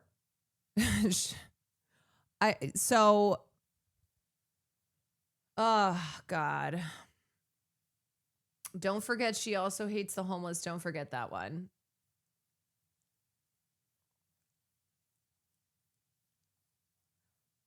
I'll start with you because you reached out to the FCC Chairman Carr. What did he tell you? And he sent me the gifts that we will put on screen, Anderson. It's a picture from the old NBC sitcom The Office, of the stars of The Office celebrating some ridiculous moment on the show. So he is celebrating Disney's capitulation here. If you're on the right and defend the kind of hate speech that Charlie Kirk and others like him spout, then you must defend those on the left as having the same right of free speech. There's no qualification of what is acceptable and what is not in the Constitution. All speech is free or none is free. Let me pull up. Where is it? Let me pull up Ta-Nehisi Coates. Charlie Kirk redeemed. A political class finds its lost cause. By ignoring the rhetoric and actions of the Turning Point USA founder, pundits and politicians are sanitizing his legacy. I just have to say, Ta-Nehisi Coates, I think, is one of the prime examples of somebody who previously was a member of the liberal establishment, and as such, like, his writing was acceptable for his writing was acceptable for the liberal establishment. But since he spoke out on Palestine, since then, like, I really feel that he has separated himself from the establishment. And he is no longer an ally. He's no longer like one of them. They do not view him as like as one of them. Before he was killed last week, Charlie Kirk left a helpful compendium of words, one that would greatly aid those who sought to understand his legacy and import. It is somewhat difficult to match these words with the manner in which Kirk is presently being memorialized in mainstream discourse. New York Times columnist Ezra Klein dubbed Kirk one of the era's most effective practitioners of persuasion. The other thing about it, too, is Charlie Kirk was like Jubilee personified. It's the other reason why I'm losing my mind. He was not someone like William Buckley. You know what I mean? Charlie Kirk would go to college campuses and be like, oh, debate me, bro. Like that's what he did. I don't understand. He was a college debate bro. He was a 30-year-old. He was a 30-year-old who would like go on Jubilee and say things like, yeah, if my 9-year-old were raped, I would make her have the baby. It was all rage bait. You know,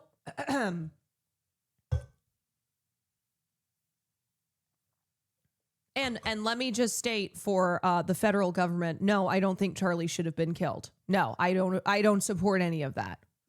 Let me just say, let me do the I condemn Charlie Kirk being killed. I condemn Charlie Kirk being killed. I condemn Charlie Kirk being killed. All right? Let the record show for the 1,000th fucking time. Mourn harder. Mourn harder.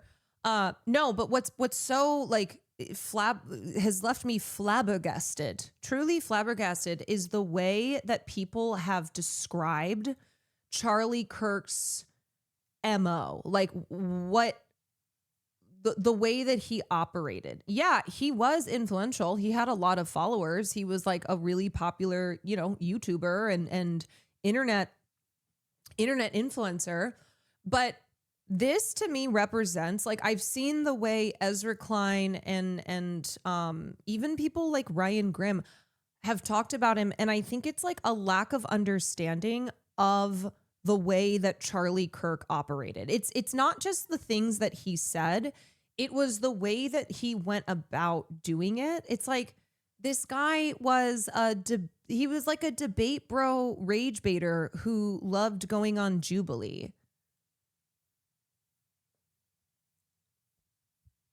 He was like not a serious orator, I guess, like this passion and commitment to debate that Gavin Newsom has hailed. What? Exactly the article on Detector called "The Debate Me Bro Grift: How Trolls Weaponize the Marketplace of Ideas." Yes, and that is now, I think, one reason why we've seen more like kind of like old school traditionalist media people and writers not understanding this like still not understanding how alternate how popular figures in alternative media like on the internet operate.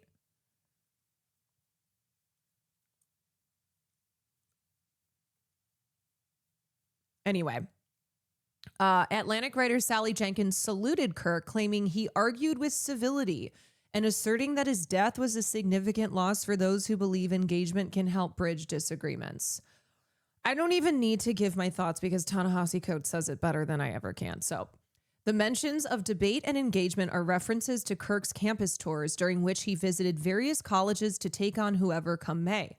That this aspect of Kirk's work would be so attractive to writers and politicians is understandable. There is, after all, a pervasive worry among the political class that college students, ensconced in their own bubbles, could use a bit of shock therapy from a man unconcerned with preferred pronouns, trigger warnings, and the humanity of Palestinians. But it also shows how the political class's obsession with universities blinds it to everything else. And the everything else of Kirk's politics amounted to little more than a loathing of those whose mere existence provoked his ire. It is not just, for instance, that Kirk held disagreeable views, that he was pro-life, that he believed in public executions, or that he rejected the separation of church and state. It's that Kirk reveled in open bigotry. Indeed, claims of Kirk's civility are tough to square with his penchant for demeaning members of the LGBTQ community as freaks and referring to trans people with the slur. Faced with the prospect of a Kamala Harris presidency, Kirk told his audience that the threat had to be averted because Harris wanted to kidnap your child via the trans agenda. Garden variety transphobia is sadly unremarkable. But Kirk was a master of folding seemingly discordant bigotries into each other, as when he defined the American way of life as marriage, homeownership, and child rearing free of the lesbian, gay, transgender garbage in their school, adding that he did not want kids to have to hear the Muslim call to prayer 5 times a day. The American way of life was Christendom, Kirk claimed, and Islam, the sword the left is using to slit the throat of America, was antithetical to that. Large, dedicated Islamic areas were a threat to America, Kirk asserted, and New York mayoral candidate Zohran Mamdani was a Mohammedan, with Kirk supposing that anyone trying to see Mohammedism take over the West would love to have New York a prior Anglo center under Mohammedan rule. Kirk habitually railed against black crime, claiming that prowling blacks go around for fun to go target white people. He repeated the rape accusations against Yusef Salam, a member of the exonerated Central Park Five, who is now a New York City councilman, calling him a disgusting pig who had gotten away with gang rape. Whatever distaste Kirk held for blacks was multiplied when he turned to those from Haiti. Haiti was, by Kirk's lights, a country infested with demonic voodoo whose migrants were raping your women and hunting you down at night. These Haitians, as well as undocumented immigrants from other countries, were having a field day, per Kirk, and coming for your daughter next. The only hope was Donald Trump, who had to prevail lest Haitians become your masters. The point of this so-called mastery was as familiar as it was conspiratorial. Great replacement. There was an anti-white agenda, Kirk howled, one that sought to make the country more like the third world. The southern border was the dumping ground of the planet, he claimed, and a magnet for the rapists, the thugs, the murderers, fighting-age males. They are coming from across the world, from China, from Russia, from Middle Eastern countries, and they're coming in, and they're coming in, and they're coming in, and they're coming in. You can probably imagine where this line of thinking eventually went. Jewish donors, Kirk claimed, were the #1 funding mechanism of radical open-border neoliberal quasi-Marxist policies, cultural institutions, and nonprofits. Indeed, the philosophical foundation of anti-whiteness has been largely financed by Jewish donors in the country. Kirk's bigotry was not personal, but extended to the institution that he founded, Turning Point USA. Crystal Clanton, the group's former national field director, once texted a fellow Turning Point employee, "I hate black people. Like, fuck them all. I hate blacks." End of story. One of the group's advisors, Rip McIntosh, once published a newsletter featuring an essay from a pseudonymous writer that said blacks had become socially incompatible with other races and that black culture was an unfixable and crime-ridden mess. In 2022, after 3 black football players were killed at another college, Meg Miller, president of Turning Point's chapter at the University of Missouri, joked in a social media message, "If they would have killed 4 more N-words, we could have had the whole week off."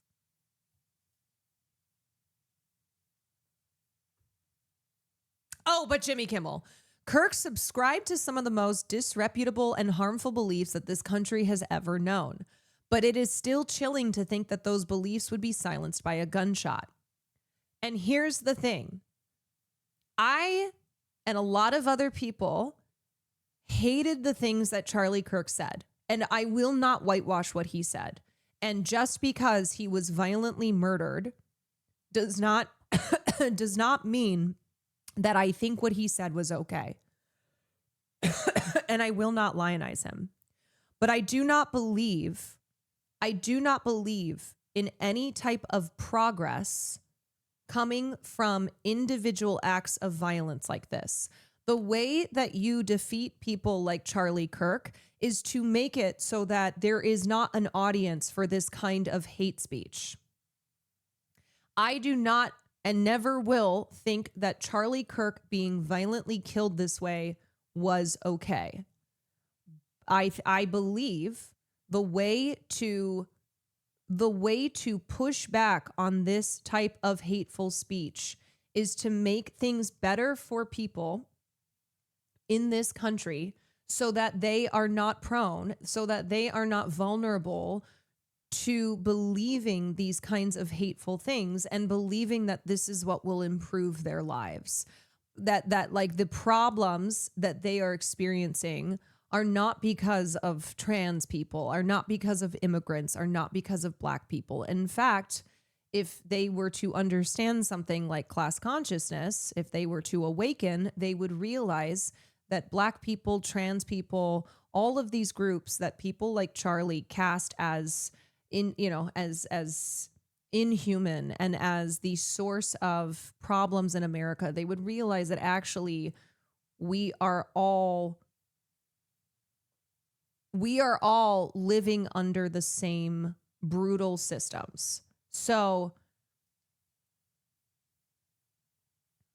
progress does not come about, fixing societal issues does not come about by doing something like killing a conservative YouTuber.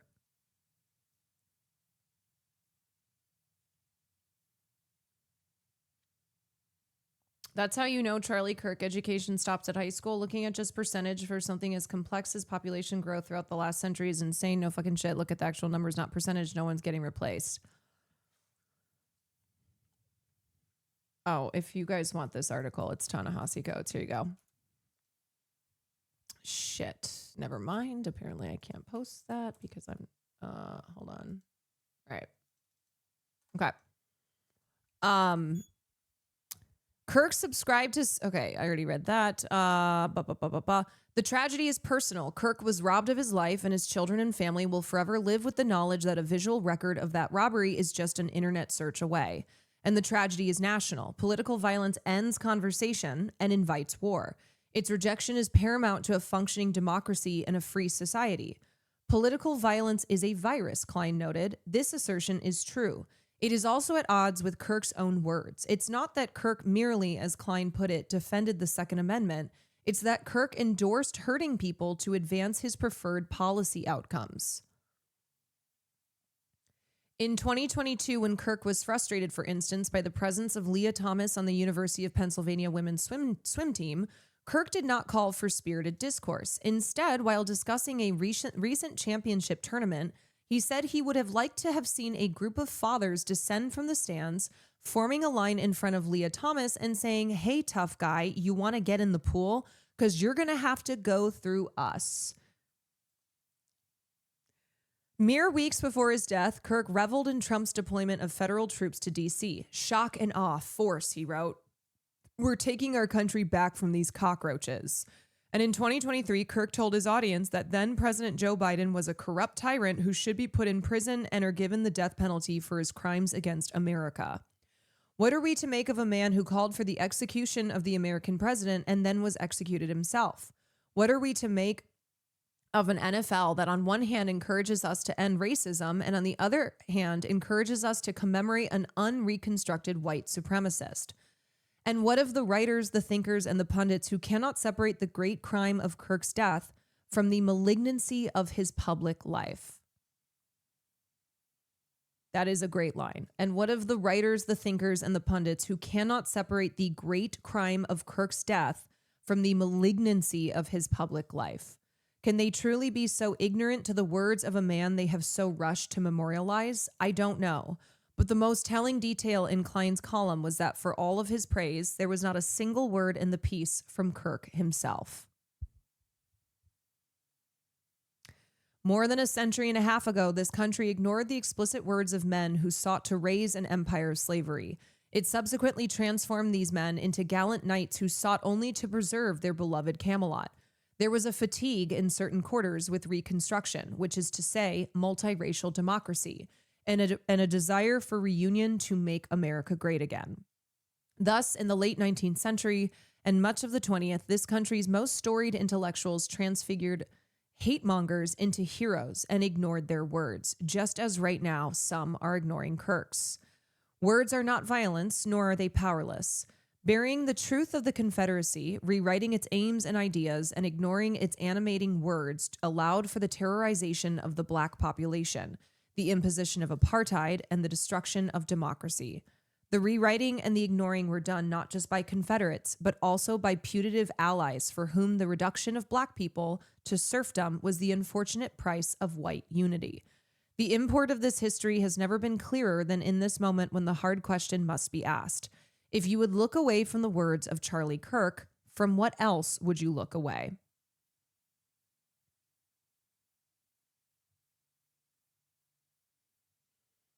They won't play his words on the news. They won't quote him, but they will call him a debater. Yes, I think it is very telling that anyone who is posting Charlie Kirk's words, literally his own words, is facing consequences for doing so. It doesn't matter if you preface it by saying, like, I don't condone violence. I do not condone what happened to Charlie Kirk. But also, it is important to not whitewash and sanitize Charlie Kirk's legacy. He would not have done that. He said those words. He stood for these things. So why are his words now being hidden? Why is there a refusal to quote the very man himself? What is so bad then about the things he said that we are not allowed to print the things he said himself?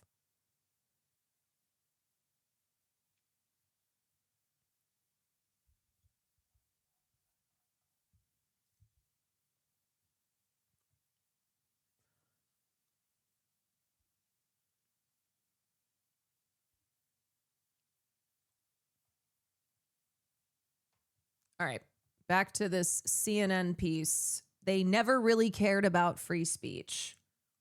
Here, and I think we should step back and remember. Wait a minute. Wait, hold on. Wait a minute, Brian. We're putting this on the screen, and I just gotta. We can't. This is you. You said this is a tweet you sent. You said I asked the FCC for a response, and the chairman of the FCC sent you this.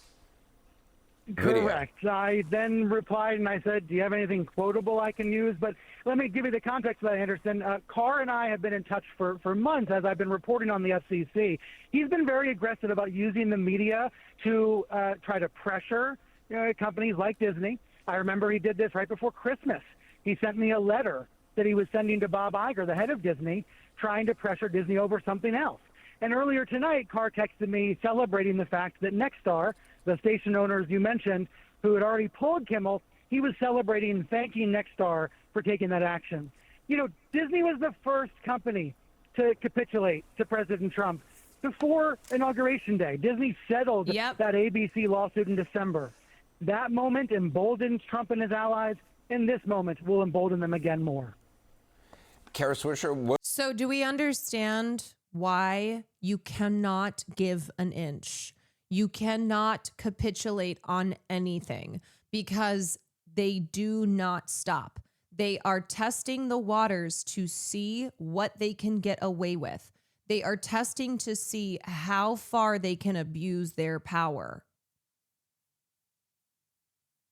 what is your reaction to this?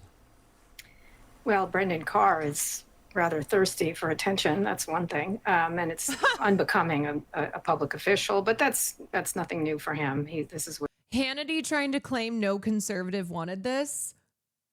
Now, the left already, starting with Humpty Dumpty, fake news, CNN, J.B. Pritzker, Gavin Newsom, predictably claiming this is conservative censorship. The MAGA crowd, Donald Trump got Jimmy Kimmel. That is false. I can't find a single prominent conservative voice in the country that even remotely wanted or hoped or was pushing. Oh, how about we start with number one, Donald Trump. Does he count? Does Donald Trump count as a prominent conservative voice? The fucking president of the United States, Mr. MAGA himself, who you all have fallen in line with for the last 9 years? Does he count? Because he's literally out here. He's literally out here with like his hit list. Great news for America. The ratings challenged Jimmy Kimmel show is canceled. Congratulations to ABC for finally having the courage to do what had to be done. Kimmel had zero talent and worse ratings than Colbert, if that's possible. That leaves Jimmy and Seth, two total losers on fake news NBC. Their ratings are also horrible. Do it, NBC. And then when Stephen Colbert's show got canceled, Donald Trump said Jimmy Kimmel next. So does he count? I guess not. To get Jimmy Kimmel taken off the air. Nobody, it just was simple. People changed the channel. They didn't. Now, okay, this is just pure gaslighting. This is just straight up. This is just, it's so, it's absurd. It's so absurd. It is so absurd. We already covered. We talked about Nexstar and how Nexstar is trying to merge with Tegna, and they need Brendan Carr to sign off on it. Brendan Carr, who is Trump's appointed head of FCC. This is the same thing. This is the reason why that Paramount Skydance merger was such a big fucking deal. Why Larry Ellison, whose son David Ellison is the CEO of he's in charge now, but Larry Ellison is his daddy and who is very tight with Donald Trump. And when Paramount settled that bogus lawsuit and then signaled that they're going to be bringing in people once this merger is complete, bringing in people to make sure that we have things, that we have a balance here. That we have a nice, fair balance here. And then they're like, we're giving Barry Weiss $100 million. That's why it was very concerning seeing all of that play out, because of what this all signals, because of what this signifies as far as the Trump administration seeking to control media in this country. What he does. I mean, I think one thing you're leaving out Seattle is Green, thank you for the 3-month star engine, David Tier 1, and President, thank you for the Prime, Adam Socialist, thank you, Wolfie Tyler, thank you. To satisfy someone that's important. A kind of a toady to Donald Trump. Right. That's an important point, because that merger would require the approval of the FCC, correct? Yes. Correct. That's correct. And so they're trying to do anything he can do to shake them down on behalf of Donald Trump. He's doing, which is including these people who are alleged free speech warriors have turned out to be, cancel culture fans. And so, Jimmy Kimmel also tweeted something out saying he was so sorry for this death and we should put aside our differences. He's a comic. Comics should be able to make jokes. I don't understand. I thought comedy was legal again. Of all the people that should have free speech, comics should absolutely have free speech. And so this week has been sort of an object lesson that they never really cared about free speech. They just care about power. And that's what's happening here. Kara, I just want to read the statement, or at least part of the press release that Nexstar issued. They said, Nexstar Media Group, Inc. today announced that the company's own... Also, just an FYI, here's Brendan Carr in his own words from February of 2019. Should the government censor speech it doesn't like? Of course not.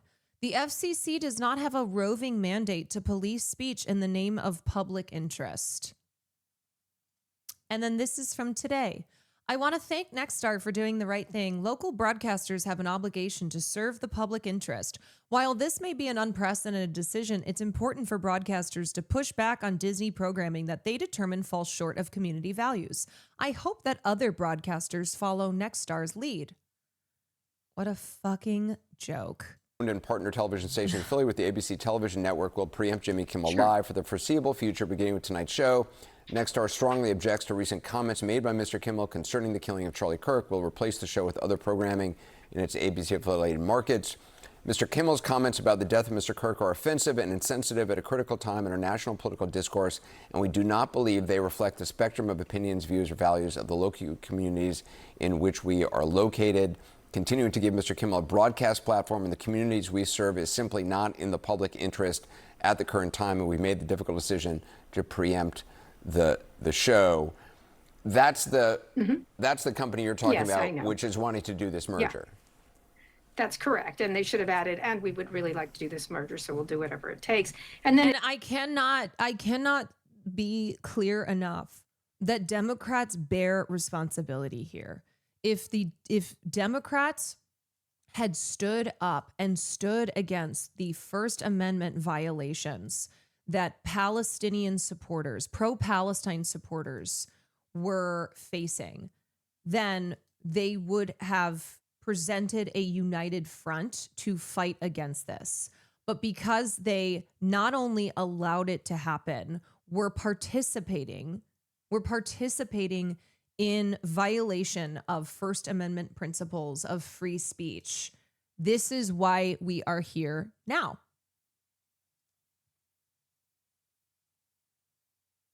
And that is why these companies have made the calculation, oh, we'll just do whatever the fuck Donald Trump wants us to do, fully capitulate, no problem, because when Democrats are back in power, we won't face any consequences for it. It'll be totally fine. it flows uphill. It's the opposite. It doesn't flow downhill. It flows uphill to ABC, to Bob Iger, who is obviously also suspended Kimmel. And, you know, people do, this happens in companies all the time where people say things and they get fired and this and that.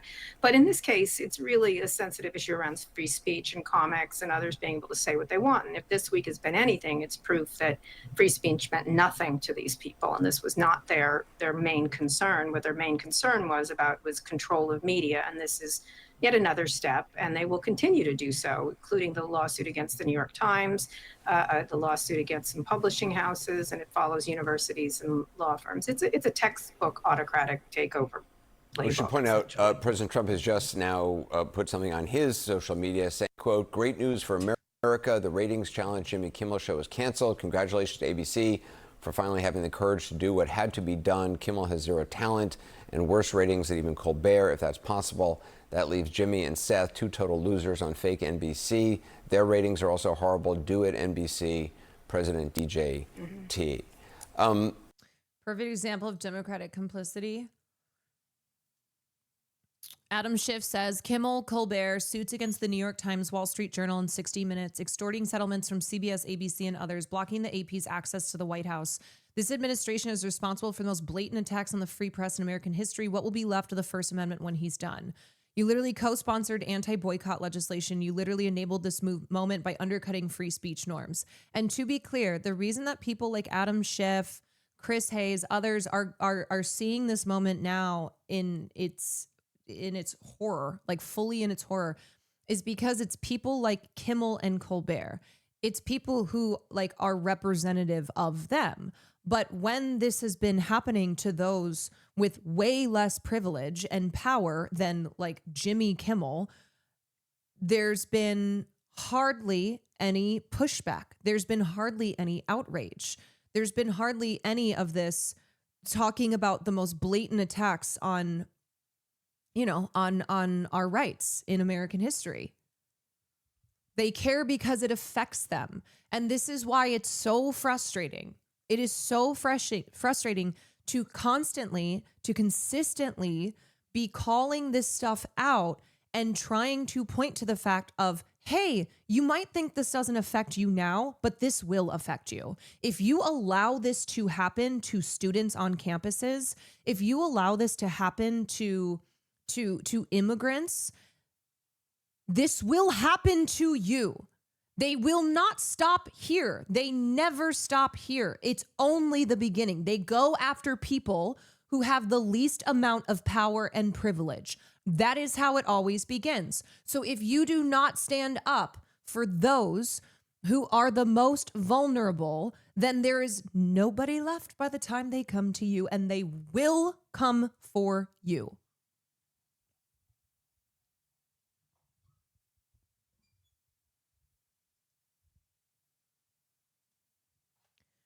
The union representing the musicians from Jimmy Kimmel's band releases a statement calling the FCC's pressure on Disney state censorship. The American Federation of Musicians of the United States and Canada International President Tino Gladiardo issued the following statement in response to the ABC taking Jimmy Kimmel Live, which employs musicians from Local 47 in LA, off the air. This is not complicated. Trump's FCC identified speech it did not like and threatened ABC with extreme reprisals. This is state censorship. It is now happening in the United States of America, not some far-off country. It's happening right here and right now. This act by the Trump administration represents a direct attack on free speech and artistic expression. These are fundamental rights that we must protect in a free society. The American Federation of Musicians strongly condemns the decision to take Jimmy Kimmel Live off the air. We stand in solidarity with all those who will be without work because of government overreach.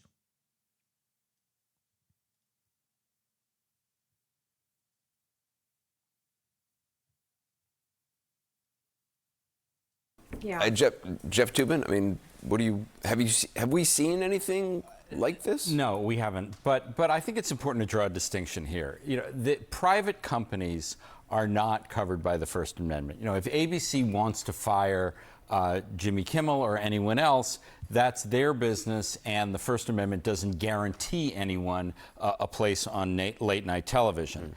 Let me just also say, though, that Trump issuing executive orders to end diversity and inclusion initiatives does not mean that private companies have to do that. So when Disney and these other major corporations, the second he said that, was like, yep, no problem, we'll get rid of them, no issue. They did not legally have to do that. Same with all the fucking flying the flags at half-mast. West Hollywood lowering their gay and trans flags because Trump issued it. They did that because that is capitulation. That is not something that they were legally, would legally be found liable if they did not do that. It's cowardly. What? Oh, yeah, you didn't know that that's what's been going on in the insanity of this week? Here, I'll pull up Kat Tenbarge had a good post on this. Mainstream media surrendering to conservative influencers.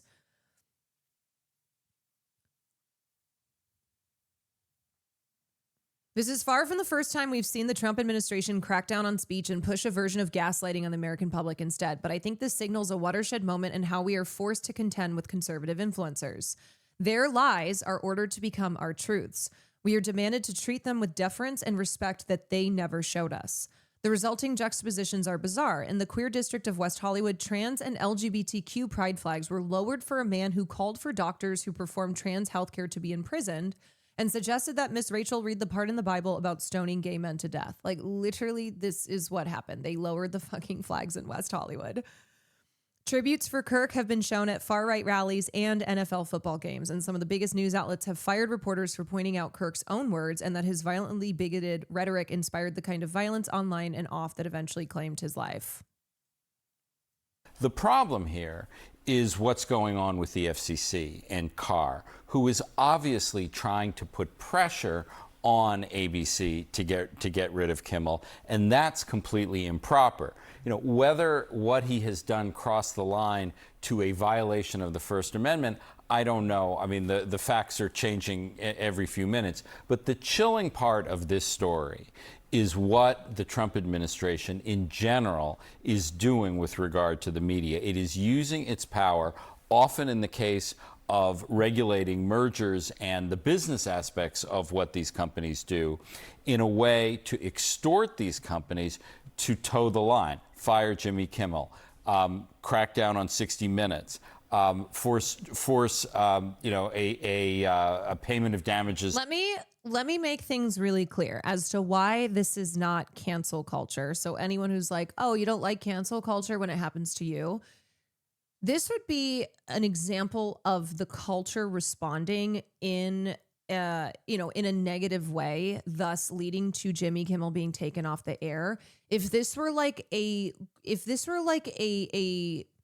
grassroots groundswell type of response of people who saw Jimmy Kimmel's remarks and found them offensive and were so upset by it that the noise was enough that ABC went, you know what, we have to take you off the air. There's just too much pressure. They are boycotting it. The viewers of our show are upset. Like that is culture.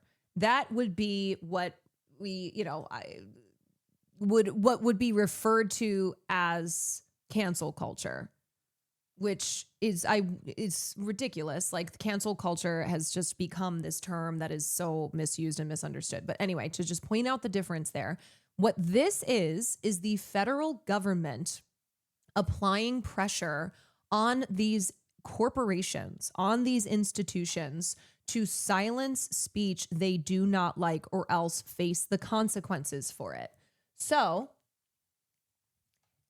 that is the difference.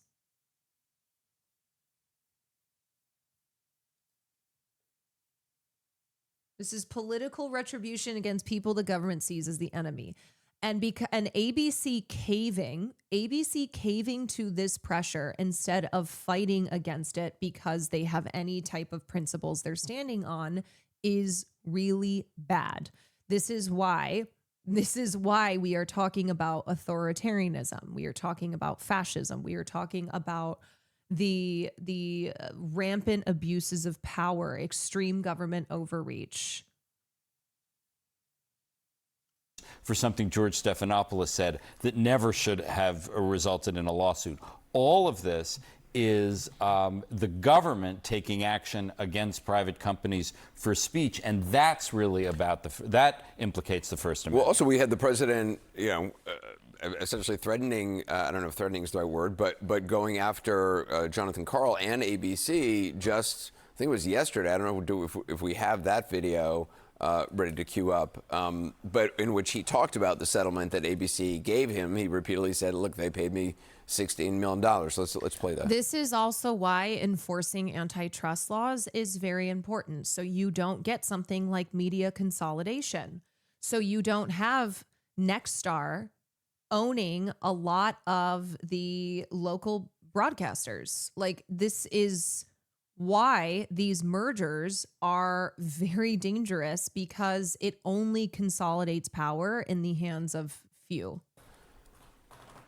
When you look at the conduct that has taken place by Jimmy Kimmel, it appears to be some of the... What do you make Pam Bondi saying she's going to go after hate speech? Is that, I mean, a lot of your allies say hate speech is free speech. Should probably go after people like you because you treat me so unfairly. It's hate. You have a lot of hate in your heart. Maybe they'll come after ABC. Well, ABC paid me $16 million recently for... You know what's crazy? It's not hate speech to actually say things that are hateful. It's hate speech to point out other people say hateful things. Apparently that's what it is now. A form of hate speech, right? Your company paid me $16 million for a form of hate speech, so maybe they'll have to go after you. It's a perfect illustration of what happens when you capitulate once. You invite more capitulation again. Stephen, I mean, have you ever seen anything like this? I mean, you really have to wonder about the future of broadcast television because of this. It's unprecedented, and it's because this is an industry that is dependent on regulation, on government regulation. They get licenses to use the public airwaves, and now they're beholden to the government. It's also the corporations which own, increasingly it's large corporations which own this, which are particularly vulnerable. Well, that's why Brandon Carr realizes that's a pressure point, because TV station group owners like Nexstar, the largest one in the country, they are desperate for consolidation right now. God damn it.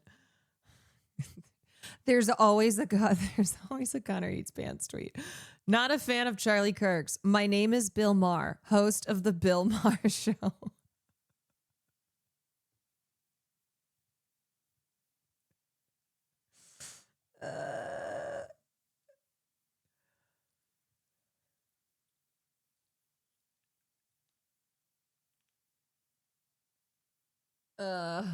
They're limited to reaching 39% of the country. But tech companies can reach everybody, everywhere.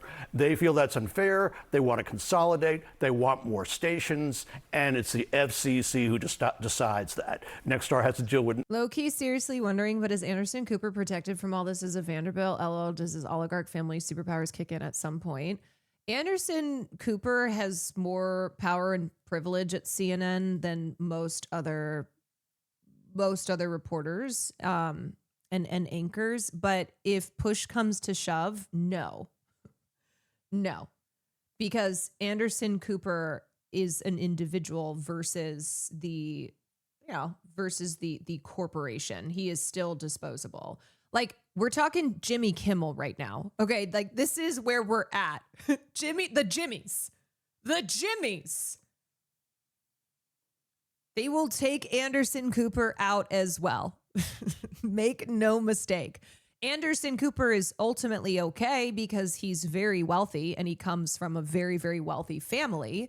So he is not like a teacher in Pennsylvania who's being fired for not crying over Charlie Kirk and is now figuring out how she's going to pay her bills and support her family.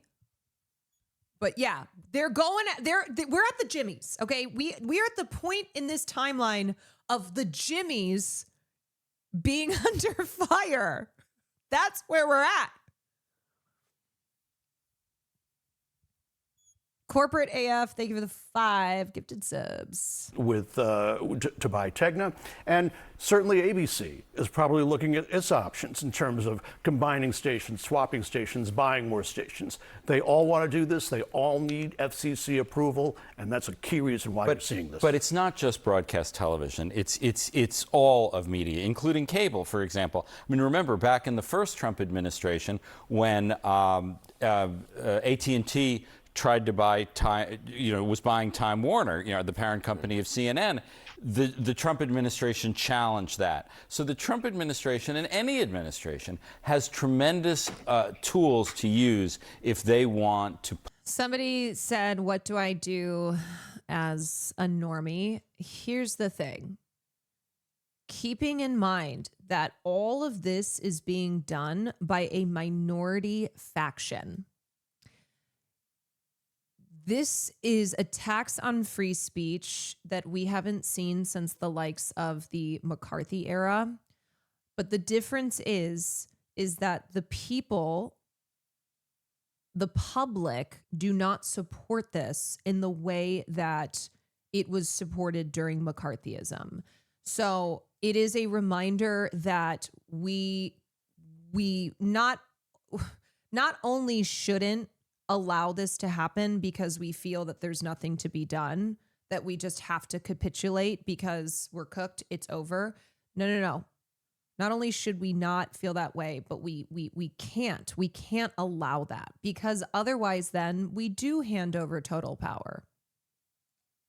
So yes, we look around right now and go, God damn, things are pretty bad, huh? Things are pretty bad, but don't let that convince you that this minority is just going to have total control now for the remainder of our country. Like, no way. They want you to believe that there is nothing that you can do.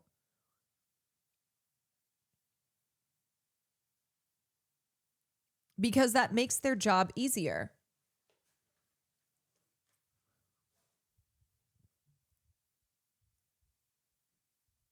Everyone needs to support Antifa. We're all Antifa now. Did you see this Mehdi Hassan tweet? Silly Jimmy Kimmel, he should have just called for all homeless people to be killed and he'd still have a job. Yeah, I've seen a lot of iterations of that.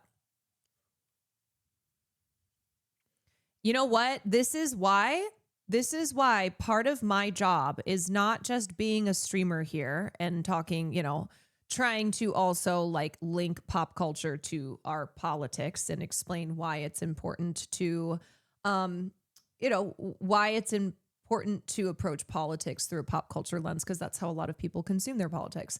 But part of my job is I am also radicalizing the wine moms. Every time I go home, every time I talk to my New York Times top commenter mother, I have been working to radicalize the suburban wine moms. So talk to the people in your life, whether they are conservative or, where they fall on the political spectrum, because even diehard MAGA people, they have to understand why this government overreach is bad. Isn't their whole thing that they want less government? Isn't their whole thing about freedom? So you have to speak that language. You have to talk about how we have to band together to protect our freedoms. This isn't about if you are liberal, this isn't about wanting to silence conservative speech. This is about all of us having the right to say the things we want in the free United States of America. So you gotta keep your head up. You gotta understand how to attack these points, how to point out that it doesn't matter what your politics are. All of us should have these protected rights.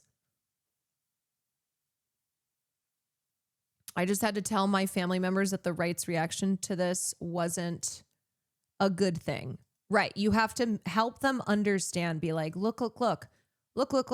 I'm not trying to, in this moment, get you to not be conservative. This isn't me trying to trying to put my agenda on you or anything. This is about me explaining that what's happening here is a violation of our constitutionally protected rights. And our free speech being taken away means the end of America. I don't know, get dramatic that way. You know what I mean? Our rights are under attack. The United States of America has always been about freedom. Isn't that what makes us the great democracy in this world? You gotta, you gotta hit them with that.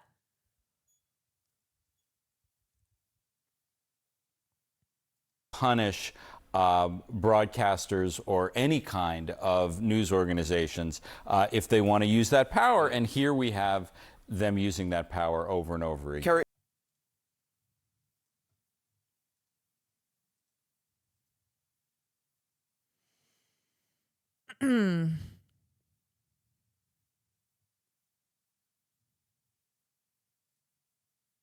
Okay, I wanted to read Taylor's piece. How legacy media fumbled the Carly. How legacy media fumbled the Charlie Kirk shooting. The aftermath of the shooting exposed how little traditional journalists understand the platforms shaping online radicalization and real-world violence. Too many outlets don't employ reporters who truly live online.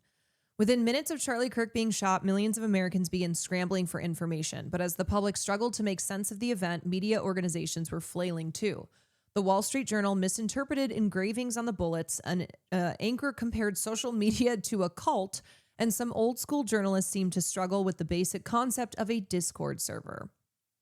The fact that there is no one in traditional media whatsoever who has any inclination to what the modern landscape of the internet is and how to navigate it is baffling at best and downright dangerous at worst. One X user posted, traditional news media struggle to understand the internet or grasp new technology isn't a new phenomenon.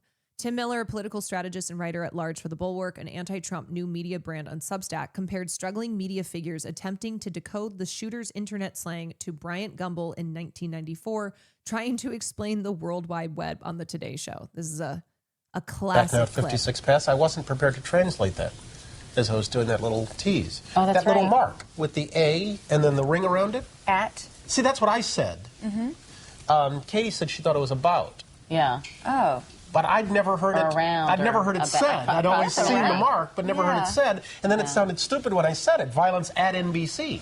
I heard something around big or fight about. up in the lunchroom the other See, week. there it is. Violence at NBC. GE. What even is the internet? Calm. I mean, Well, Allison should know. What do you is say to that, internet Allison? anyway? Internet is that Massive computer right, network. the one that's becoming really big now. What do you mean? That's big. How does one? What do you write to it like mail? No, a lot of people use it and communicate. I guess they can communicate with NBC writers and producers. Allison, can you explain what internet is? No, she can't say anything in 10 seconds or less. Allison will be in this. Allison, what's the internet? Studio shortly. What does it mean? It's a giant computer network made up of started from. Oh, I thought you were going to tell us what this was. It's like You've a been looking in the computer dictionary. billboard. It's not in. It's a computer billboard, but it's nationwide, and it's several universities and everything all joined together. And others can access it. And it's getting bigger and bigger all the time. It came in really handy during the quake. A lot of people, that's how they were communicating out to tell family and loved ones they were okay because all the phone lines were down. I was telling Katie, and I've been But you don't need that. You don't need a phone line to operate internet. No. Here's the thing. Remember, too, moral panics are nothing new. Moral panics always come from the moral panics are rooted in right-wing fear-mongering, because when people don't understand something, they become afraid. So throughout American history, anytime there is a new technology, anytime like young people are engaging in something, there's always an ensuing panic. There's ensuing panic, and it is it's very effective because, like I said, when people don't understand something and when they look around and go, all this violence is happening, terrible things are happening, our children are being brainwashed, they need something to point to as the cause of it, so that therefore there seems to be an easy solution. So right now, with the, still in the aftermath of Charlie Kirk's shooting and all of this continued discourse around the, basically claims that radicalization is because of the internet, as if radicalization did not exist prior to the internet, and because things like Discord and Reddit are being mentioned, and a lot of older people, they don't understand this kind of stuff, and they are looking for answers. They are looking for like tangible things that they can hold on to. So now, because Elon Musk has been going after Hassan Piker, do you know what's so crazy about this whole fucking thing? This is all about personal beefs. And yet it is now resulting in the CEOs of Reddit and Twitch being called to testify in front of Congress as to the radicalization occurring on their platforms. This is because the second richest man in the world, Elon Musk, has some weird hate boner for Hassan. Personal vendettas. And then it's being amplified by Asmongold, by Ethan Klein, by other people who are enemies of Hassan, who view him as it's all personal beef. And I need them to understand. I'm imploring them, not to Elon Musk, because he's fucking Elon Musk, okay? All these other content creators who hate Hassan, you need to put your personal beefs aside and understand what is going on here. So you think that Twitch and Reddit and these other platforms having to be censored now, facing, the government is going to come in and control what's happening on these platforms. That's not good for you.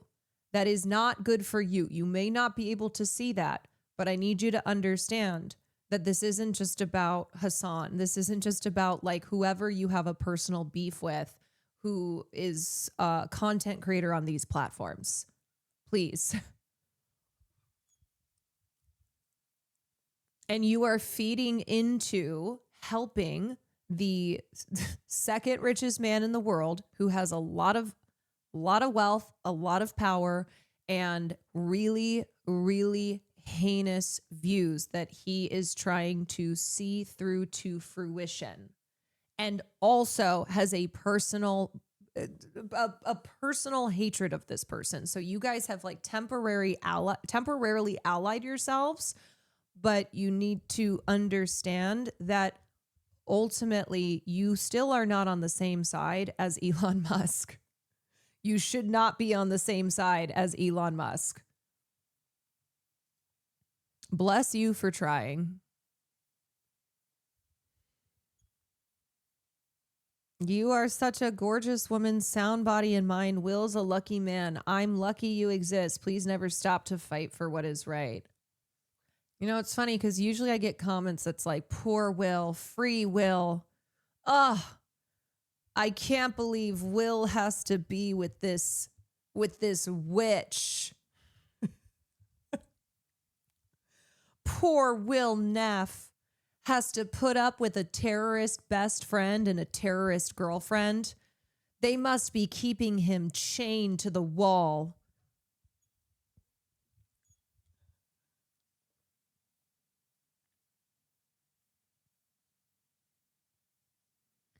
Traditional news media struggle to understand the internet, blah, blah, blah, blah. Okay, this vacuum left by the traditional media on internet culture coverage has allowed influencers, TikTokers, and streamers to step in and provide the tsunami of information that people crave. But that information is often unverified, and many influencers don't adhere to any journalistic or ethical standards. Just last month, a Wired investigation revealed that dozens of liberal news content creators, several identifying as independent journalists, were taking part in a dark money political influence scheme without any disclosure to the public. Meanwhile, right-wing content creators are building massive media empires, weaponizing pop culture news for political purposes with little to no scrutiny. I always appreciate Taylor Lorenz's reporting for many reasons, but one is because she is always highlighting this thing that I am always trying to talk about. The right, for years and years, has understood the importance of approaching politics via pop culture commentary. And this is something that we still have to catch up to here on the left. Yes, I know who she's referring to. Namely Candace Owens is like number one example of this. The disinformation pushed by these types of influencers confuses audiences, leaves them less informed, and erodes trust in actual journalism. The internet is the most powerful political tool of our time, but most media organizations treat it as an afterthought until breaking news arises. Too many media outlets don't employ reporters who truly live online and have a firm grasp of internet culture, said Oliver Darcy, a longtime media reporter and founder of Status, a newsletter about the media. The other thing, too, is because the internet and those who work and have amassed a platform on the internet, that is a threat to these legacy media organizations. So not only do they not understand it and are they not employing people who understand internet culture, it's because they're also resistant to it because it's bad for their business. The journalists getting things wrong, Darcy explains, don't have nefarious intentions. They're often just general assignment reporters thrown into stories that they're unqualified to report on. This is how we've ended up with so many false reports of things like non-existent TikTok challenges. Just like a news organization would not send a general reporter into a war zone, outlets would not send untrained journalists into the chaotic online world and expect them to be able to have a complete understanding of what is transpiring. Ryan Broderick, founder of the newsletter Garbage Day and one of the first ever internet culture reporters, said that it didn't have to be this way. Throughout the 2010s, digital media companies employed dozens of journalists covering various online communities and phenomena. But much of their coverage, however, wasn't innately valued outside of its ability to generate traffic by going viral on platforms like Facebook. Once digital media crumbled and outlets like BuzzFeed, Mick, Vice, and others shuttered their news teams, online culture reporting as a beat was gutted. Some internet culture writers ended up in traditional media. Ali Breland and Charlie Warzel, two top journalists who have reported on the darkest and most obscure corners of the internet, landed at The Atlantic. Eric Toller, who previously worked at the investigative outlet Bellingcat and has extensive experience plunging the depths of the internet, went to the New York Times. Many others simply quit the business or became content creators themselves. Gender-based attacks also eroded the internet culture beat. In the 2010s, much of internet culture journalism was done by women. In 2025, many have been driven out of the industry by declining opportunities or a relentless torrent of abuse and blowback from the subjects they cover. Gamergate, a misogynistic harassment campaign that began in the early 2010s, provided a blueprint for the weaponization of the internet and kickstarted the careers of many of the most prominent right-wing internet figures today. Legacy media organizations hired women and LGBTQ journalists to cover these influencers, then, as Broderick put it, threw them into the internet wood chipper for traffic. As many online pointed out following Kirk's shooting, Gamergate was the spark for modern radicalization. Will Sommer, a senior reporter at The Bulwark and author of the book Trust the Plan, The Rise of QAnon and the Conspiracy That Unhinged America, is one of the country's top reporters on internet culture and online extremism. He said that traditional media organizations are simply reluctant to acknowledge that internet things and internet movements and internet politics are worth taken seriously and deserve having some expertise on for a newsroom. To cover internet culture effectively requires newsrooms to understand a world that they are not used to and to understand there will be bad faith attacks against any reporters who cover it. Jamie Cohen, associate professor of media studies at CUNY Queens College, said the more out of touch the traditional media becomes with internet culture, the more trust these organizations lose with the public and especially younger audiences.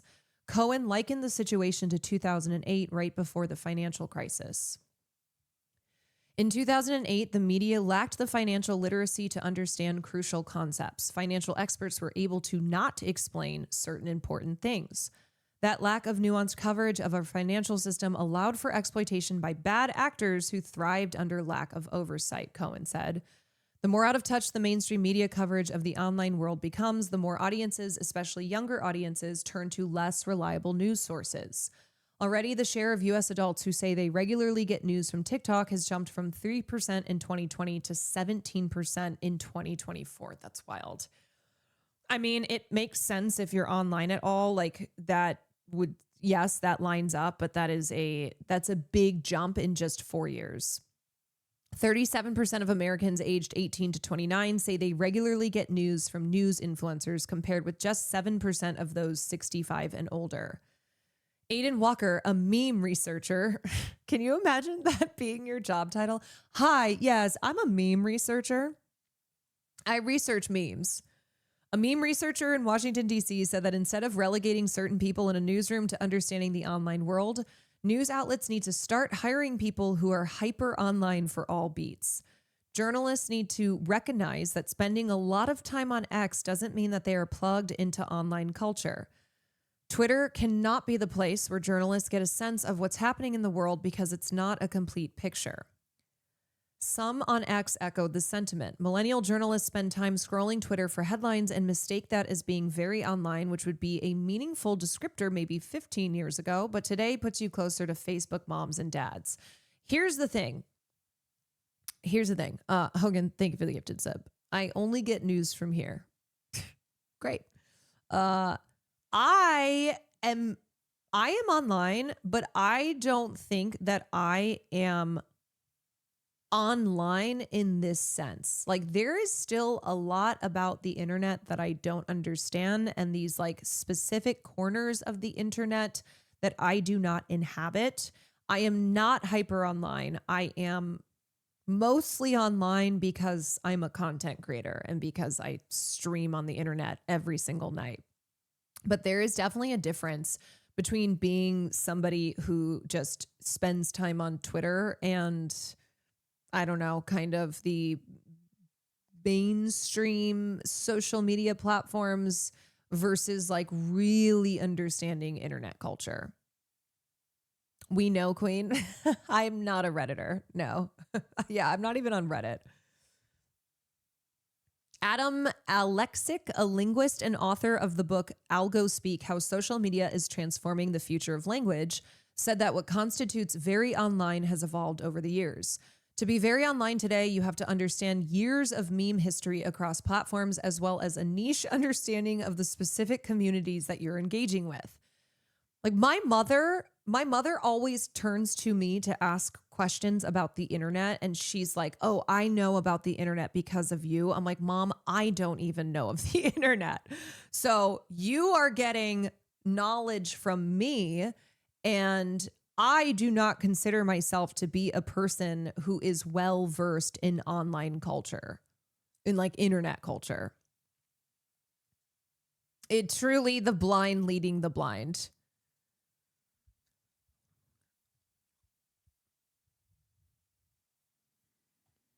Young people are digital natives. They have grown up so immersed in the online environment that they have a deep internet knowledge, which may seem incomprehensible to outsiders. And then guess what happens? Do you want to do a meme school with your mom? Oh my God. Nandre, I think it would break her. I think it would shatter her mind. But it would be very funny. Bluebird, thank you for the 4 months. Spudding, thank you for the 24 months. Socratic, thank you for the 3 months. I will consider it. Now, the question is, would my mother do it? That's the question. Yeah, Nandre explaining Skibbity Riz to my mom, the brain rot would take over immediately, and I think she would die. The more editors and thought leaders relying on AI summaries of online concepts and technologies, the more diluted and disconnected from the culture they become. And this all gets back to the fear-mongering, the moral panic around the internet because of not understanding internet culture. It's not to say that there are not concerning things, obviously, but what this is leading to is legislation that is cracking down on free speech, that is cracking down on information access, that is coming from the right, these bills that are very damaging and very worrisome. And because people don't, like with this, with the shooter being on Discord, normies, those who are not hyper online, which of course tend to be older people, right? Like being more internet savvy, you're going to skew younger. So they look at this and they're like, what the hell is going on? And so if they find out that their child uses Discord, because a lot of people use Discord and their kid like games and whatnot, now they're going to be convinced that they're going to be the next person to pick up a gun and shoot some influencer in the neck. We should just watch Skibbity Toilet with your mom and have her sum it up at the end. Yeah, we should just like not say anything, show my mom something and be like, so what are your thoughts? They're going to kick Hassan off next 100%. They're coming for anyone who remotely leans left. This is full-on fascism. I mean, I would be lying if I said I have not been concerned over this. In the wake of Charlie Kirk's shooting, not only have I been concerned about personal safety, but also what is going to happen with these platforms now, as there has already been a push to crack down on speech. That is, of course, speech coming from the left. Like, make no mistake that these bills will not be protecting children. These bills will not be keeping young people like Tyler Robinson from committing violent acts. That is not what will be occurring here. What will happen is just more suppression, the inability to access diversity of voices, to access, to access political speech that is of the left. And anyway, so it's not good. So no, I don't want you to say like 100% Hassan's going to get kicked off or like anybody on the left is going to get kicked off. I like to stay away from absolutes. Hassan could go to YouTube, there are other platforms, but anyway, I like to stay away from speaking in absolutes, but I will say that the reason we have to be pushing back against this type of panic and against these, against these bills that are disguised as saving the kids is because of what this can lead to.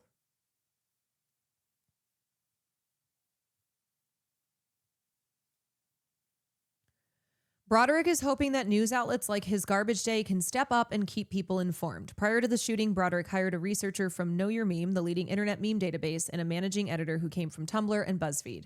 So far, his investment in online culture coverage is paying off. Broderick said that his post last Friday covering the online references made by Kirk's shooter amassed over 500,000 views.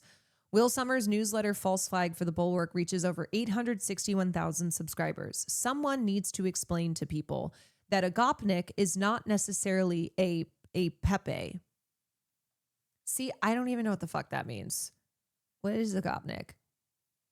Andre? It is a stereotype about lower class men who typically wear Adidas tracksuits, enjoy hard bass music, and pose for pictures in. Oh, wait, is it this? Wait. Is it? Hold on. Is it this?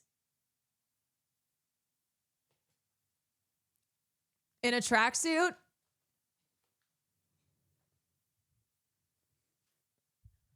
Okay. I've seen that. I've seen that before.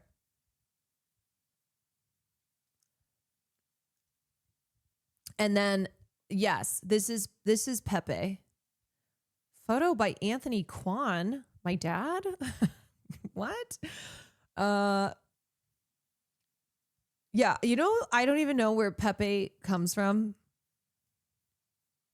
Nandre, we need to do another meme school. Have you heard of Ugopnik, the like content creator? It's from a comic. Y'all, if you have been here for any of the internet meme school streams, you would know that it's not crazy for me to be like, so where does Pepe come from? The history of Pepe. It comes from a French webcomic, and 4chan took it to. Why is 4chan always at the scene of the crime? Why is it always like it was this thing that was harmless and then 4chan made it racist? Easy breezy, beautiful pug. Thank you for the tier 1. Lazula Beam, thank you for the tier 1. Pepe the Frog. Pepe the Frog. Feels good, man. Wait, so then my question is, how does it go from being a racist 4chan meme to like an emo? You know what I mean? To be used by a lot of people. Is it kind of trying to reclaim it? Where 4chan will make something, will give something racist intent, but then the people take it back?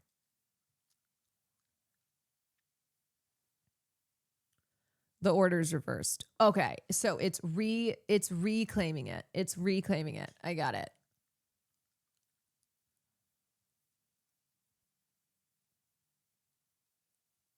"4chan is basically where modern internet culture got its start. It's Genesis chapter 1 for nearly every meme, every internet joke or saying."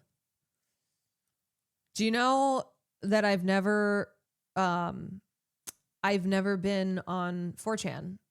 Aside from I guess, I mean, things have been linked to me before to explain like old memes, but otherwise, like I had never been on it, which I know is good.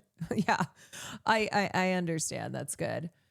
There's an American documentary film about the internet meme Pepe the Frog called Feels Good Man. Marking the directorial debut of Arthur Jones, the film stars artist Matt Fury, the creator of Pepe. The film follows Fury as he struggles to reclaim control of Pepe from members of the alt-right who have co-opted the image for their own purposes. The film premiered at the 2020 Sundance Film Festival and won a U.S. Documentary Special Jury Award for Emerging Filmmaker. It was also nominated in the U.S. Doc competition at Sundance. Here's the plot. Pepe the Frog, a character created by Matt Fury and first featured in a comic on MySpace called Boys Club, is one of 4 20-something post-collegiate slacker friends who live together. In one installment, Pepe is caught by one of his housemates with his pants around his ankles, urinating. Asking why, he replies, "Feels good, man." The image became a viral internet meme and is co-opted by the alt-right. Fury attempts to take Pepe back from the alt-right, who have turned him from a cartoon character into a symbol for hate. Like, how do you even do that? How do you even take a frog, a cartoon frog, and be like, yes, this is now a Nazi? The film deals with the question of whether Pepe can be redeemed. The coda of the film alludes to Pepe's appropriation by pro-democracy demonstrators during the 2019 to 2020 Hong Kong protests. Man, Nazis really do steal everything and then just try to be like, no, this is a Nazi now. This is a Nazi. Look at every... Sorry. The House Oversight Committee had... Yeah, I mean, they did steal the swastika. That is true.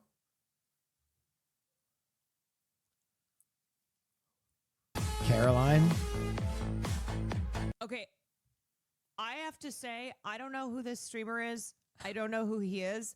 She is working this in a way that I need to take notes from. Yeah.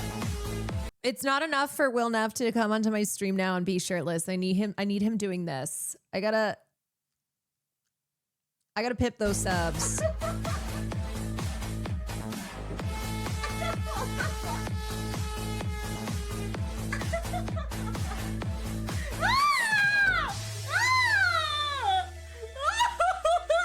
Oh, is that her man's? Yeah. That is. See? That's what I'm saying. That whole ass couple is coming after my girl. Okay. Okay. No, that whole ass couple is showing us up. Oh, but Dylan, I see what you've done. That's what's happening. I see what you've done. No, they are working it out here in ways that we are failing. No, I'm going to have to shake some pussy. Yes, you are. For some levity, that streamer you reacted to you. Oh. Oh no. Oh no. Why is this? No. No, why is this what was sent to her? You guys. Why? Is she dying? Is she sweaty or is that... My kitchen is fucked. Like, is she sweaty? I feel some sort of way. I feel... Is she sweaty? I feel some sort of way. I don't know what it is. But I like it. I don't know what it's... It resembles me of something. I don't know how exactly to explain this feeling to you. Not her playing Careless Whisper. Not her playing Careless Whisper, which is my 5 gifted subs or more sound because I love Careless But Whisper. I hope this song actually gets through to you in the manner that I'm trying to intend it to be. So if you want to keep hanging out, I can keep playing videos, but this is probably going to take me a minute. Because the problem is the water keeps coming in. So we're trying to vacuum everything up, but this vacuum is also not. Sorry, I'm not paying attention to, because right now I'm so like I'm never gonna dance again. Do you know what I mean, chat? Are you focused? Because I'm literally just like sexy right now. Brian, thank you for the 5 gifted subs. I can't focus. I don't know. I can't focus. I don't know why it's not playing Careless Whisper, but you're getting it on the screen I'm right literally now. just in real life gooning right now. I'm actually in real life Caroline, gooning. why are you straight? She's so pretty. She's my type. Can't concentrate. Like, I'm listening. I cannot get over her being like, this girl is my type when I look like this. I look honestly crazy. But it's the same thing. Like, do you feel like her 5 gift sub alert is Careless Whisper, by the way? What are yours? Oh my so god, funny. we're meant to be. Hassan We're meant to CVH, thank you for the 5 gifted Oh my subs. God. Brian, thank you for the 5 gifted subs. This is good. White Grizzly, thank you for the 5 gifted subs. And she's basically flooded over there. Yeah, she's just keep watching these silly videos. And then Okay, so is this what happens? Is this what happens? Can you be honest with me? Like, when you see a pretty girl and she's talking to you, do you feel the same way? Like, this song is coming on and you're not focused. What is happening? Like, in your head, she's talking, but in one ear, out the other. It's not because you're trying to be rude. I like to, the context of this being that my kitchen flooded and I slipped in the water. Like, it was a very distressing moment. And having her being like, do you guys ever have a pretty girl and she's saying something you can't hear because you just think she's pretty? It's not because you're trying to be rude, but she hits the spot that you need. No, there's no way. You can't tell me at least one. Not her hitting the nar.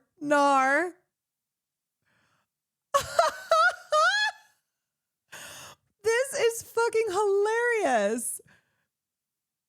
It's so funny to me when it's always like cute girls. Like, she's got her little bows in her hair. It's like kind of the fan. It's like how fan will say things that just are so wild for when you look at fan and don't expect those things to come out of her mouth. You know? This is like a romantic setup. You slipped in the water and you had the meet cute. Yes, I'm now having a meet cute with a streamer who's seen a clip of me. seen a clip of me when I was half drowned after my kitchen flooded. God, that is too funny. That is too hilarious. All right. Anyway, that was a good little I have to figure out, why is my Careless Whisper sound not going? Hello. Let's see. It's got the sound on. I don't know. That's a question for Nico. What's her name? Her name is Kiko. And Kiko is doing things the way that I wish I could be doing things when it comes to Will Neff showing up on my stream. Okay. Anyway, back to the trash. Back to the garbage. So I want to talk about this more. This is Reddit, Discord, Steam, and Twitch CEOs being called to testify next month. What are the odds the song would be pulled up, though? Like, that's crazy. I mean, it's Careless Whisper. When you talk about sexo, when you talk about the ultimate sexo song, it's Careless Whisper. I'm never gonna end again. Guilty fever got. Yes, back to hell. All right, back to hell. Has called the CEOs of several online forums to testify on Capitol Hill next month in the aftermath of the assassination of Charlie Kirk. I asked the chairman of that panel, Republican Congressman James Comer of Kentucky. I'm sorry, but this is just a perfect tweet.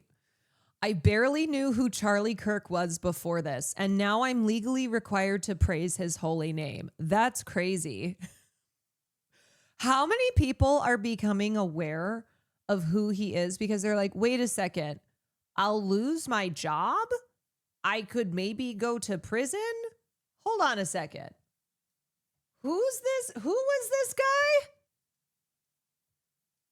And then they find out that he was like an internet dude. You're like, wait a sec. What? Fake country. Just completely fake timeline. About this and a lot more. Here's part of our conversation. Mr. Chairman, good to see you. Today, you called the CEOs of Reddit, Discord, Steam, and Twitch before the committee. What do you want to hear? Everything And computer. what role, if any, do you believe these four platforms play in elevating or giving visibility to rhetoric that leads to or inspires violence?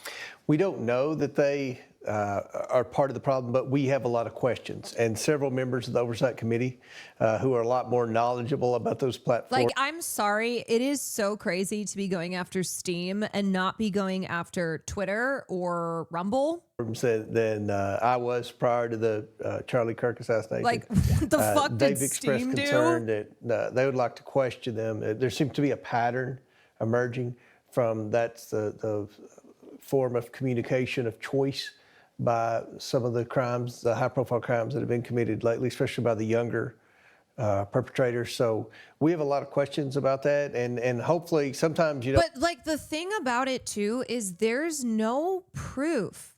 There's no evidence pointing to the fact that Tyler Robinson, because of Twitch or Discord or Steam or whatever, committed this violent act due to what was occurring on these platforms. This is all just bullshit. This is just feeding into the moral panic that we've been talking about. It's the most bitch-made soy-ass whining I've ever seen. It's the fucking government doing it. And that's why, like, it's really important to educate people. It's important to educate normies and older people who don't understand these things and are like, oh, the kids are getting radicalized to commit murder. Pointing to that as the problems in this country. It's not, we don't have these hearings necessarily to grill or embarrass witnesses, but maybe to find solutions to the problems, because there are a lot of people that are concerned that this pattern Imagine if they banned musical theater after Lincoln's assassination. They're like, that's it. No more theater. That's it. I just explained what transmaxing is to my 70-year-old mom. How did that go? Was she like, oh, okay, I understand.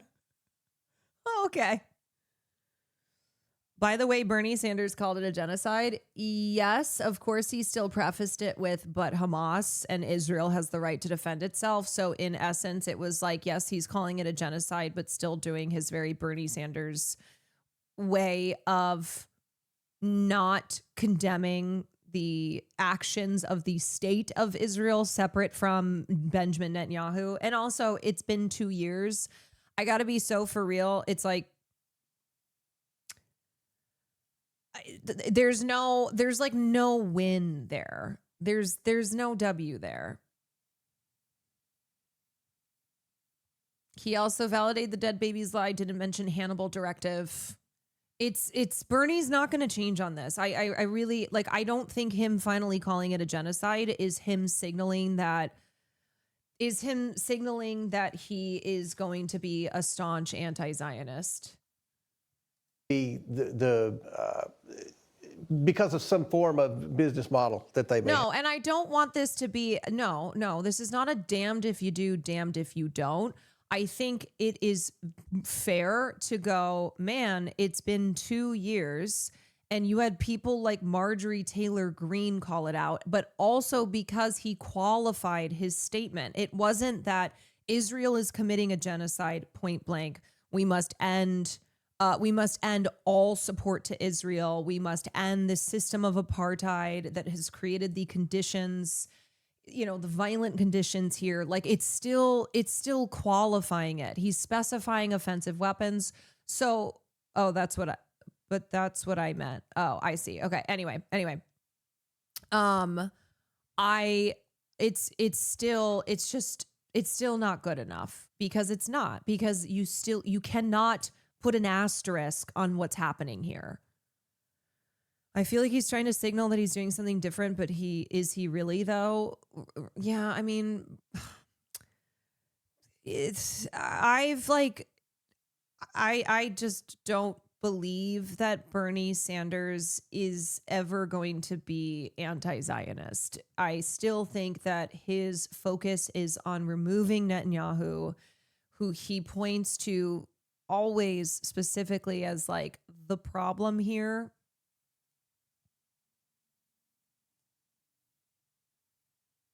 I mean, obviously the material need is ending genocide, but also ending the pre-genocide conditions that were very violent and,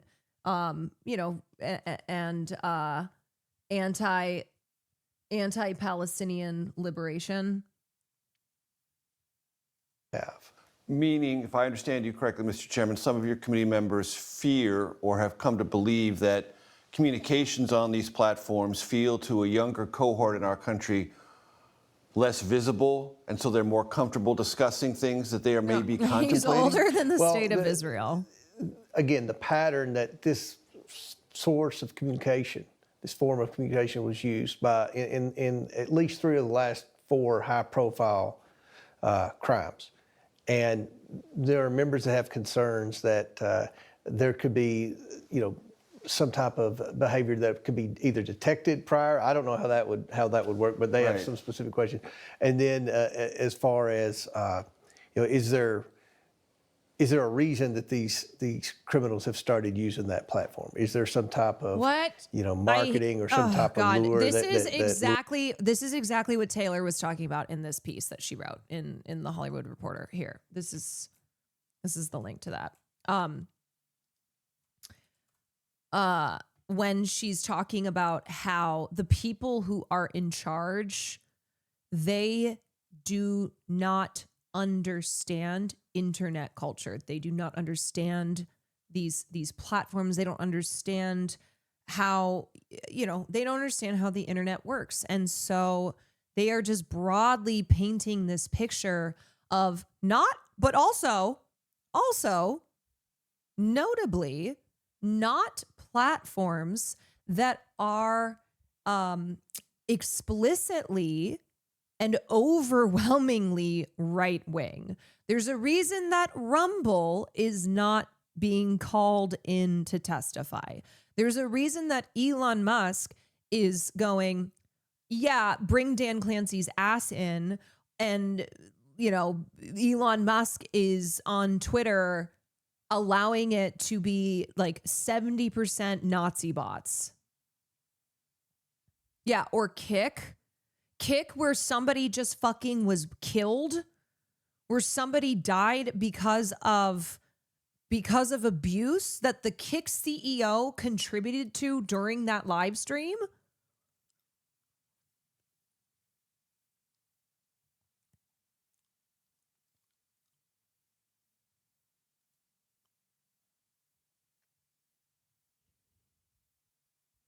They literally call these people to Congress to ask questions because they're stupid. Didn't they ask the TikTok guy how social media works or something? When Nancy Pelosi called it TikTok, we're gonna get rid of the TikTok. TikTok is making the kids gay. Oh my fucking God.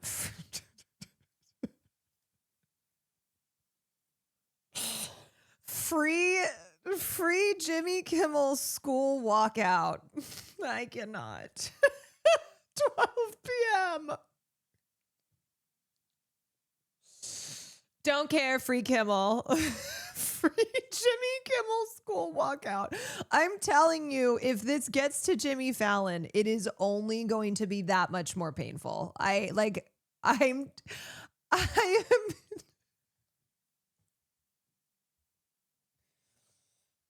It is only going to be that much more painful when we have to do this for Jimmy Fallon. Oh, God. Lures them in and maybe brings people together that communicate that may not be planning things in the best interest of the American people. Several administration officials. Also, like, the reason that people who view things in binaries are having a hard time understanding Tyler Robinson is because they can't fit him in a box. They want him to, they can't fit him in like Antifa. They can't fit him in like MAGA /Groyper /Nazi, right?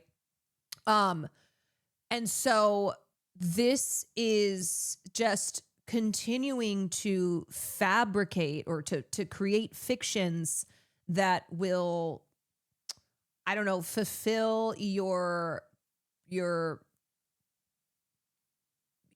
what was already presumed to be the truth of this kid. Yeah, literally the median voter. It's like, oh, a guy who liked guns and video games. Have discussed crackdowns on what they have described in public. I will say that I have had to clarify to family members that Donald Trump that Hassan Piker was not calling on people to murder Rick Scott. But that's what's happening here, is because mainstream news outlets have gotten a hold of this and they're like, oh, look at this radicalization. Look at these calls for violence. Crazy slip. Look at these calls for violence.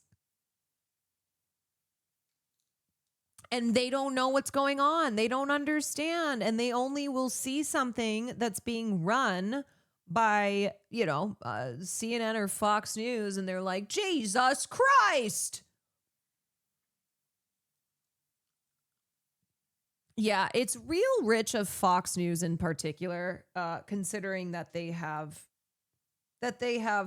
people like Brian Kilmeade outright being like, no, we should kill homeless people. That's the plan. This includes the Vice President, J.D. Vance.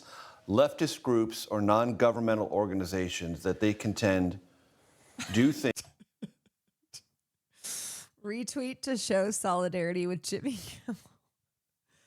What does this mean? If Jimmy wants to enjoy the left's murder of Charlie in front of his toddlers, he should be able to enjoy and create a permission structure for this violence and more without consequence live on TV?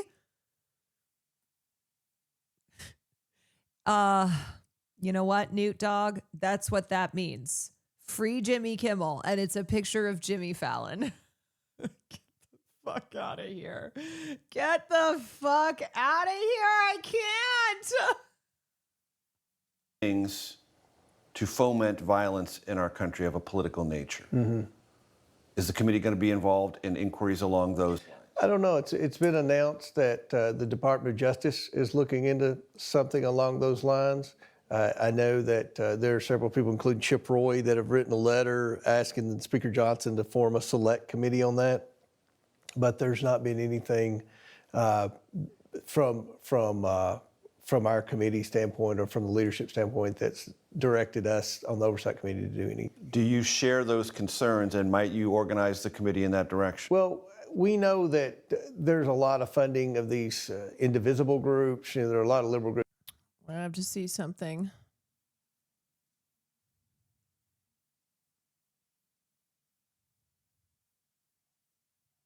Never mind.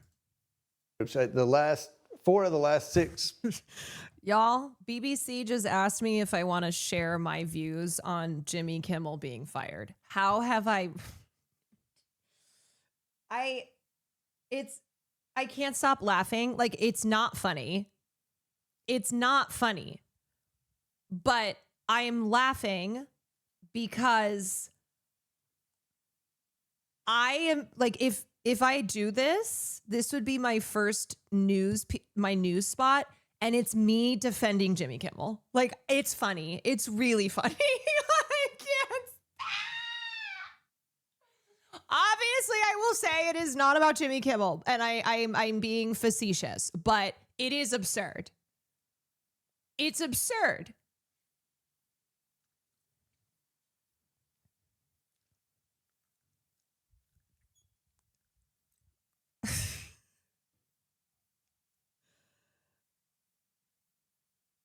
I have to do it for Jimmy. I do. Number one Jimmy Kimmel fan.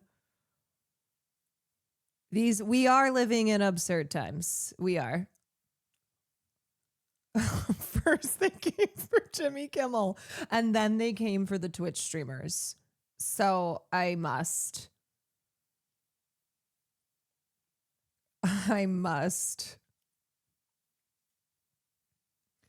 I think it might be for a radio show, so it would be audio only, which means they won't see the distress on my face.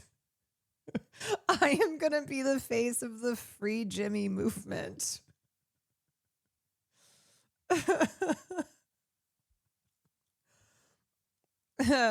Fuck you for making us have to defend Fallon on Twitter earlier. Fucking sent me. I mean, bro, this is where we're at.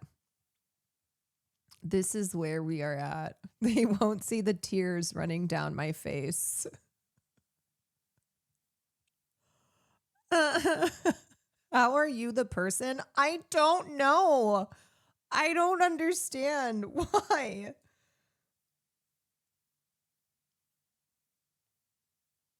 I don't know. I don't know why me, but I guess that is the cross I have to bear. I will bear it. I will.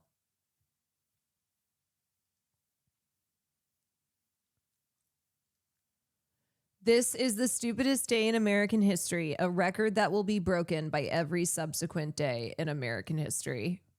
This was from 2017. January 20th, 2017. When Donald Trump's inauguration, first time around, happened. That is what happened. And then in 2019, wow, still true, amazing. In 2024, truly an evergreen tweet.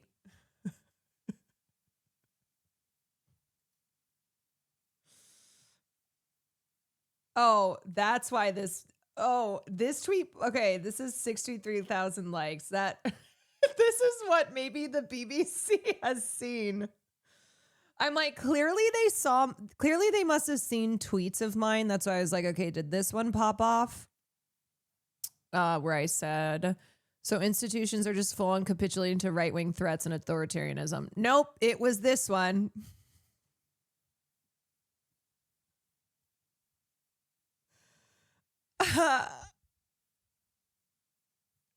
Who stand with Jimmy? I have to laugh. I just have to laugh. Oh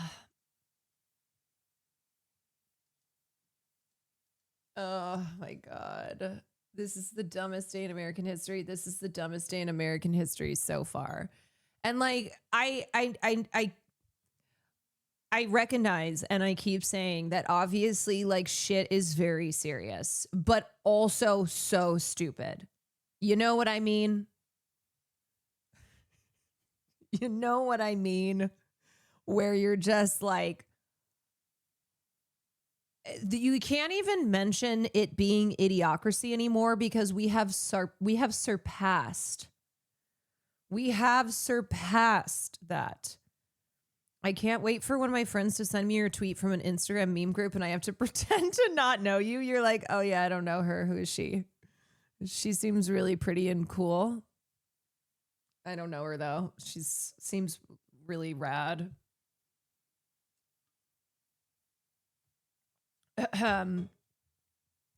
Ice Killer, thank you for the 35 months. Thank you. I just said that sounding so depressed. Thank you for the 35 months. Kimmel gives his toughest battles to his strongest soldiers. Ain't that the truth? First they came for Stephen Colbert and I did not speak out. Then they came for the Jimmy Kimmel and I did not speak out. And then I was dead. Ugh. Oh, good God. Oh, good God. Public events I had protesters outside, and they were part of an indivisible group that's a subsidiary of a Soros-funded group. And you know, there's concern, I guess, among some. I'm not that worried about the protesters or the organized things, but you know, organized things. I guess after the Kirk assassination, there's some members that feel, you know, are there some of these left-wing groups trying to, get members to go to things outside in public where they can be. What? Wait, hold on a second. What? Or the organized things, but you know, after the Kirk assassination, there's some members that feel, you know, are there some of these left-wing groups trying to, get members to go to things outside in public? You mean like touch grass? Where they can be sitting ducks and things like that. I don't think that, but there are always. You don't think that? I don't think that, but I do think. Wait, are there left-wing groups who are trying to get people to go outside? And so they can be sitting down. What is bro saying? People in here being like, joke's on you. I don't touch grass. Yeah, touching grass is terrorism, ... There are a lot of NGOs that are being funded by left-wing groups that are creating havoc. I mean, they're trying to disrupt meetings. Like seriously, what left-wing groups? What are we talking about? What is this left-wing funding? Where's this money? Here, I'm a leftist streamer. Where's the left-wing funding? They're funding NGOs? I'm an NGO.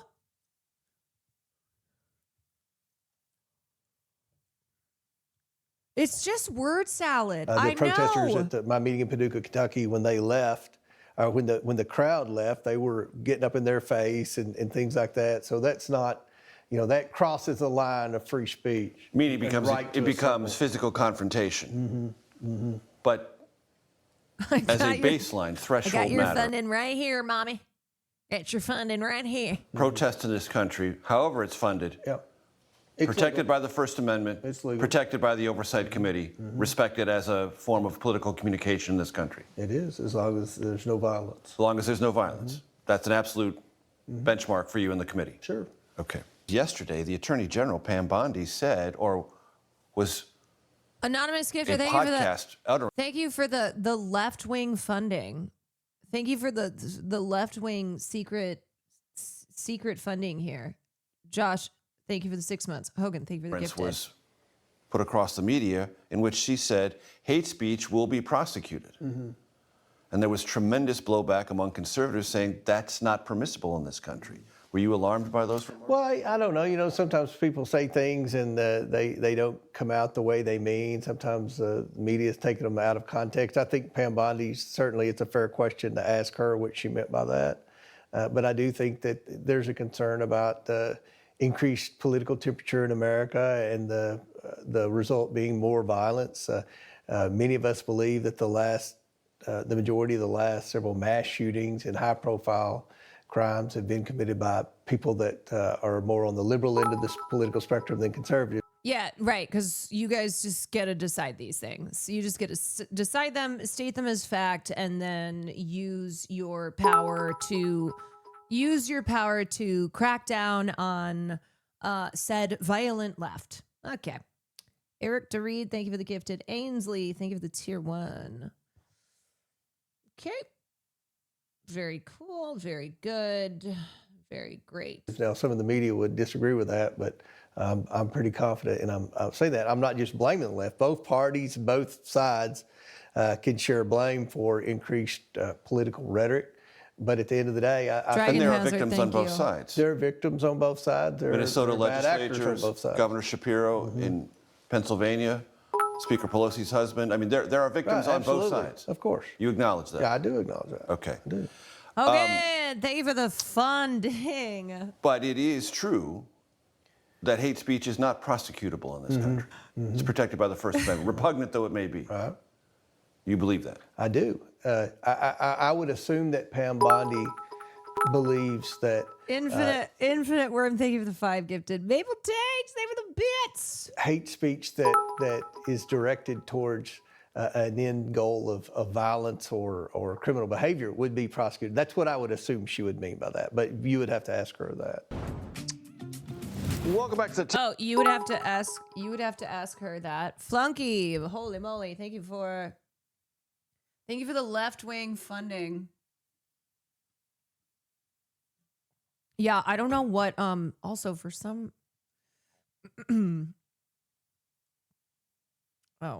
where is Careless Whisper? You know what? Where the hell is Careless Whisper?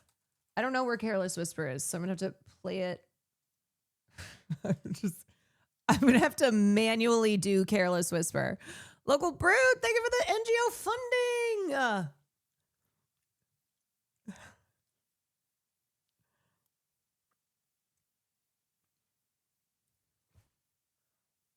Oh.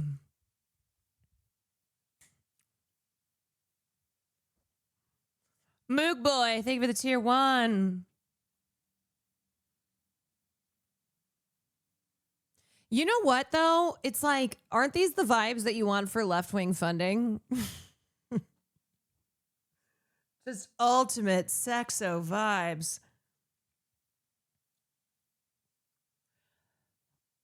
Lazula Beam, thank you for the 5 gifted subs. Thank you. Oh, I can't end it before we get to Gonna dance again.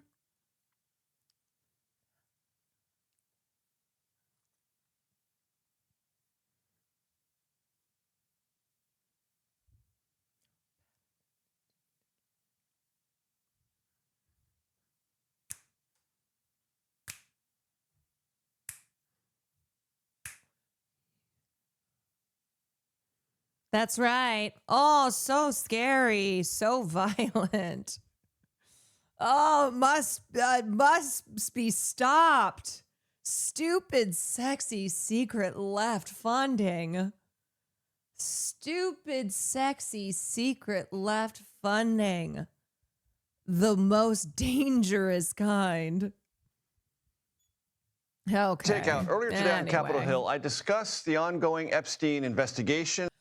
Okay, wait, I was going to look at something. Oh, Pam Bondi talking about, he's like, you have to ask Pam Bondi? Great. Attorney here. General Pam Bondi drawing criticism from both Democrats and Republicans Pam for Bondi. comments she made on Katie Miller's podcast yesterday, talking about Charlie Kirk. There's free speech and then there's hate speech. And there is no place, especially now, especially after what happened to Charlie in our society. We will absolutely target you, go after you, if you are targeting anyone with hate speech, anything. And that's across the aisle. The Attorney General later forced to... Donald Trump says he's designating Antifa a terrorist group and launching a probe into finding of Antifa activities. The FBI has long said Antifa doesn't really have a centralized structure or leadership. You know what's so funny? I love the way that they treat like anything on the left as funded and organized as white supremacist groups. It's like, oh, because you guys are used to this. You look at like the Proud Boys and the fucking KKK and you assume that it's the equivalent on the left. Like you see Antifa as like this massive, powerful, centralized network. Oh, God. I'm pleased to inform our many USA patriots that I am designating Antifa, a sick, dangerous, radical left disaster, as a major terrorist organization. You know, Antifa is a really nice, beautiful name for a baby girl. Hi, this is little baby Antifa. little baby Antifa. It's beautiful. It's gorgeous. They are trying to Dreamcast Eddington into real life. Yeah, I think one problem with Eddington is that it hit too close. I think people watched it and went, I'm not enjoying this shit at all. Yeah, it was like a documentary. I will also be strongly recommending that those funding Antifa be thoroughly investigated in accordance with the highest legal standards and practices. Thank you for your attention to this matter. Unfortunately, I am anti-fascist, and so those of you who have been funding me, sorry, you will be thoroughly investigated. I am Antifa. My dad is John Antifa. Clarify those remarks posted on... Antifa. Did you know that Antifa is actually full name Anti-Fashion? Anti-Fashion. Yeah, you're Antifa. I'm Antifa. We are Antifa. Antifa. Oh, God. Zio, thank you for the gifted. Themedric, thank you for the prime. Stringle, thank you for the gifted. On Twitter, quote, Sunlight hate speech Bro, that thank you for the crosses the line gifted. into threats of violence is not protected by the First Amendment. It's a crime. Free speech protects ideas, debate, even dissent, but it does not and will never protect violence. It is clear this violent rhetoric is designed to silence others from voicing conservative ideals. Of course, when people talk about hate speech, they're not necessarily talking about incitement to violence, which is a whole other category. Right. I mean, there's hate speech around, as we know, hate. Bro, you know that JD Vance is just dying for JD Vance. Any JD Vance memes to be designated as hate speech. He's like, if I have to see one more fucking photo of my face that is not my face,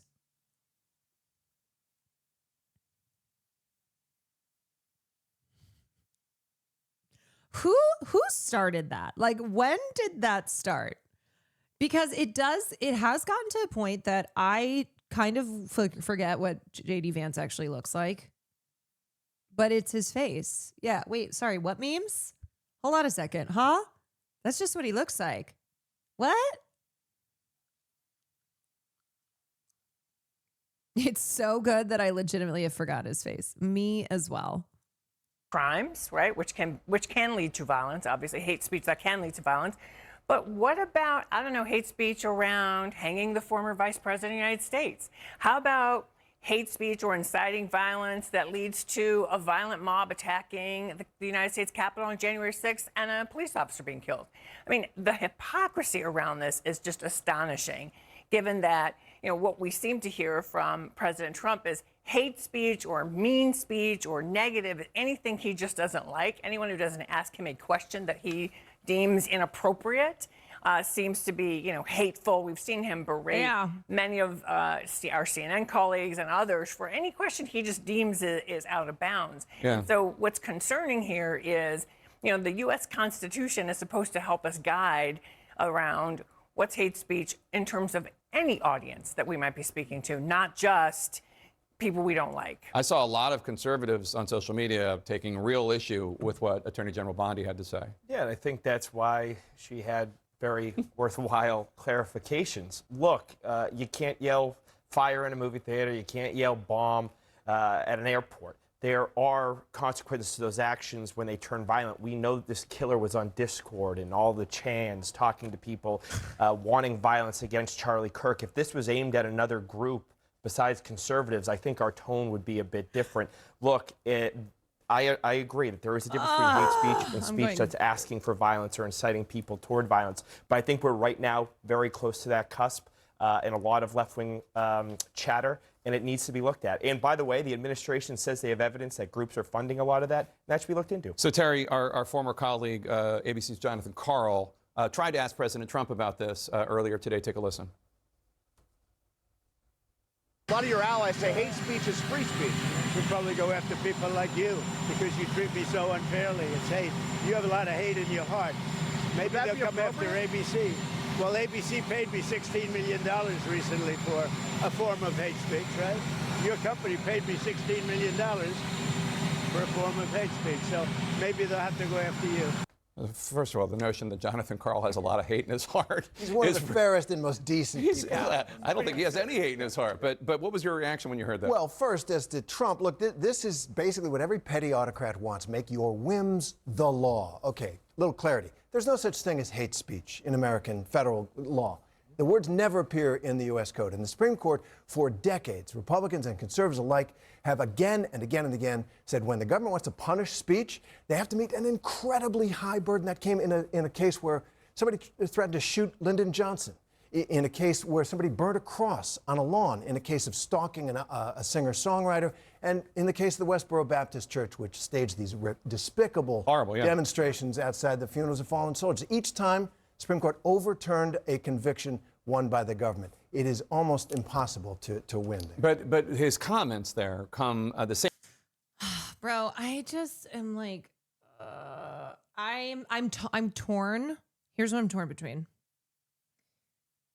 I am torn between not wanting to just go full batshit on people who are like, this is really concerning. Our speech is under fire, but in a way that it's like the first time it's happening. And that's because they've ignored the past 2 years and the attacks on pro-Palestine supporters. I like want to just go crazy, but I don't. It's like, okay, if you're getting on board, that means you have to be on board completely. That means that you can't just be fighting against this stuff. You can't just be recognizing that it's bad, because now it's like in your backyard, or so you feel.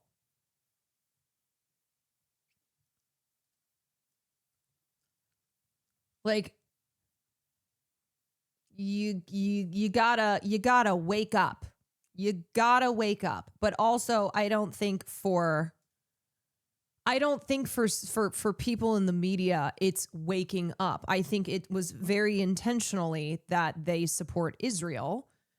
And of course, the media is still, the mainstream media is very pro-Israel. Like, I think it was at the New Yorker that the New Yorker just came out, and employees there said that the head of the newsroom was like, you cannot use the word genocide or something like that, that they're still doing, they're still carrying water for Israel. So I don't know. It's frustrating. I don't mean this as far as normal people, where it's like, hey, I want you to connect the dots between what's been happening with the protests against Israel to what is happening now. Like, I will help you connect these dots and see what's happening. But I mean, it's like people in media and Democrats, and it's like,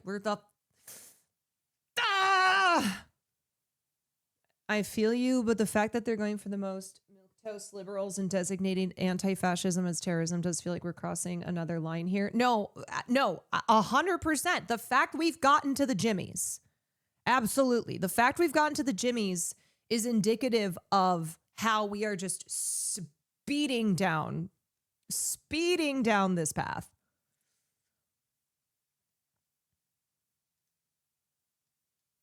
Is there any legal recourse? Do you mean as like far as what Jimmy Kimmel can do?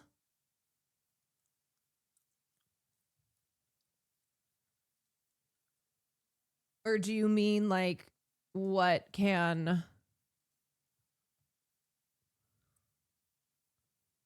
Jimmy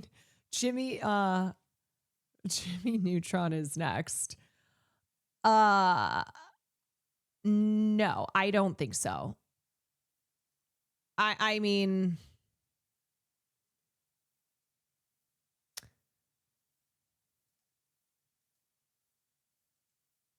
somebody who knows better than I would have a better answer to it, but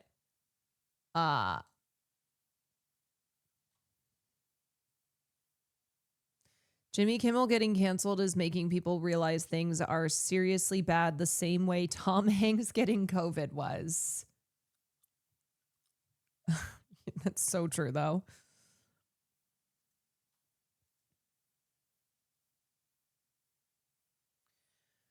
For it to go to the courts, ABC would have to sue the administration if they stood their ground on the pressure from the admin. Well, yeah, I mean, what it is like, ABC is capitulating to pressure from Brendan Carr. So the administration doesn't have the ability to fire Jimmy Kimmel themselves, obviously, but it's the pressure that they're putting on ABC. So any legal recourse would be between ABC and Jimmy Kimmel. And right now they're saying it's an indefinite suspension. And that they're claiming that it violates like the company standards.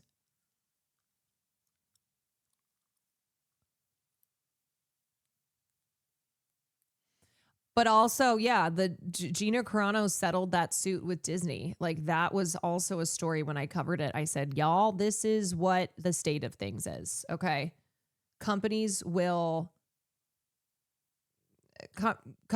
be settling with like things that happened in the woke era when things were still woke, settling with people who were fired for fired for violating like company policy. Same day that President Trump posted on Truth Social, quote, "Today I have the great honor of bringing a $15 billion defamation and libel lawsuit against the New York Times, one of the worst and most degenerate newspapers in the history of our country, becoming a virtual mouthpiece for the radical left Democrat Party. The New York Times has been allowed." So I guess like Jimmy Kimmel could sue ABC. They have to like have proof that executives were acting due to pressure from the government versus actually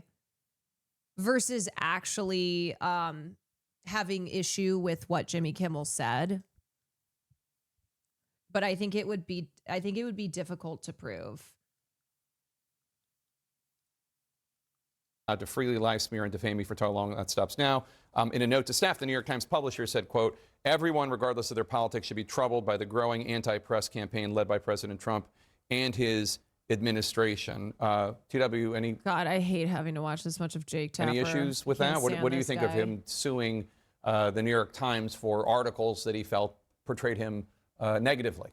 Well, he has the right as an American to bring lawsuits against those who he thinks defame him. He obviously won the lawsuit against ABC for defamation when he was caught. Well, he didn't win it. They settled. Well, they settled. I gotta be so for real too. I don't know if I could even see Jimmy Kimmel trying to take legal action. But what was the core of it? It was defamation, being called a rapist. The core of it was the business interests of Disney. Well, right. Well, That's perhaps, the core. but why the case? Hold on a second.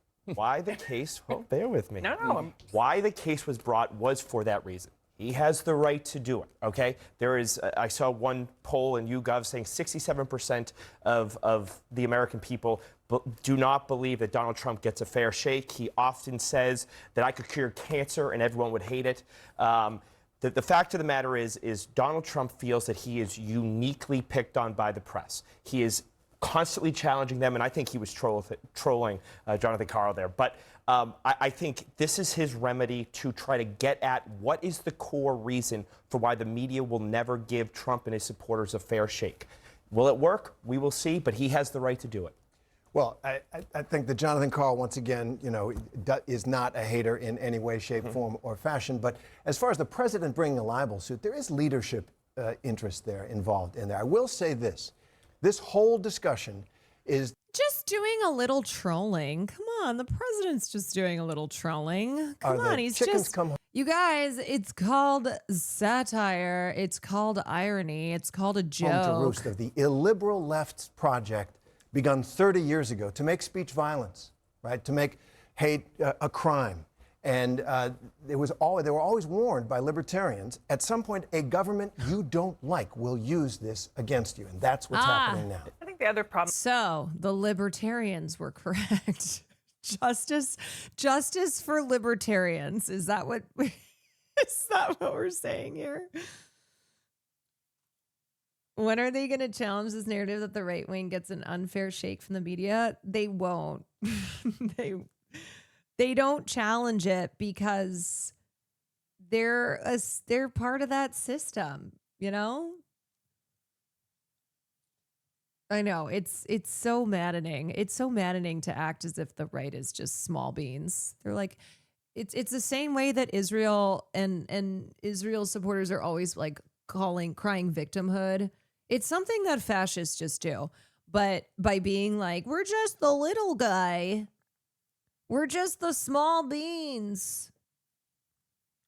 That I have with some of these lawsuits. Yeah. Is that all that the libertarians said? It's not just that he's bringing the lawsuit against these networks. It's then saying, and we're going to mess with I'm going to use the levers of government to mess with your business interests. That is not appropriate. It's one thing to say, I'm going to sue you around speech that I think is inappropriate or because I have my First Amendment rights. But when you are using those levers to then create other problems for a business entity, that's where it becomes problematic. And unfortunately, we're seeing that happen over and over again.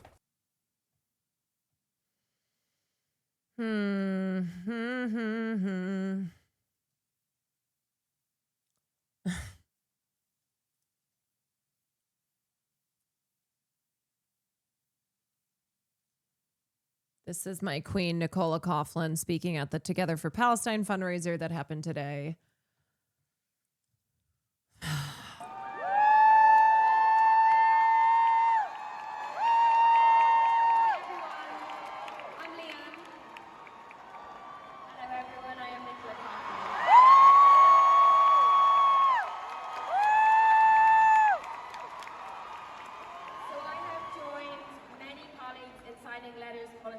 ceasefire, speaking out for what we believe to be grave violations of human rights in Gaza. But I'm going to use this moment to say, there are many artists that I love, and that I know you love, that have hundreds of millions of followers, and they're saying nothing in this moment.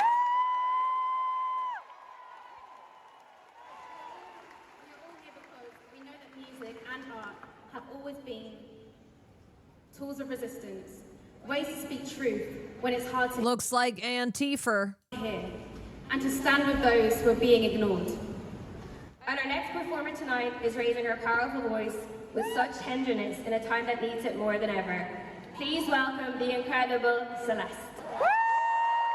Yeah, I mean, Nicola Coughlan is like, you know, there are people with hundreds of millions of followers, enormous platforms who have still said nothing. And it just feels like one of those things where it's like, man, at this point, like, come on. But also, if you were going to say something, now is the time. I don't think that you should like get praise or anything for it because you're late to the party, right? You're late to the party. But if you were going to say something, now is the time.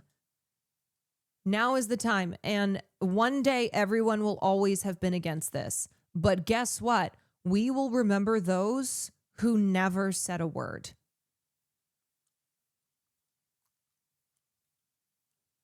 Gorillas stand with Palestine. This one made me teary-eyed, consistent for more than 15 years. How much money did...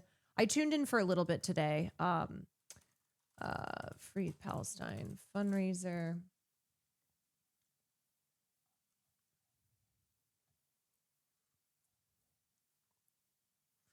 Hell yeah, gorillas.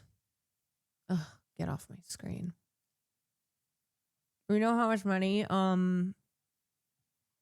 the Together for Palestine.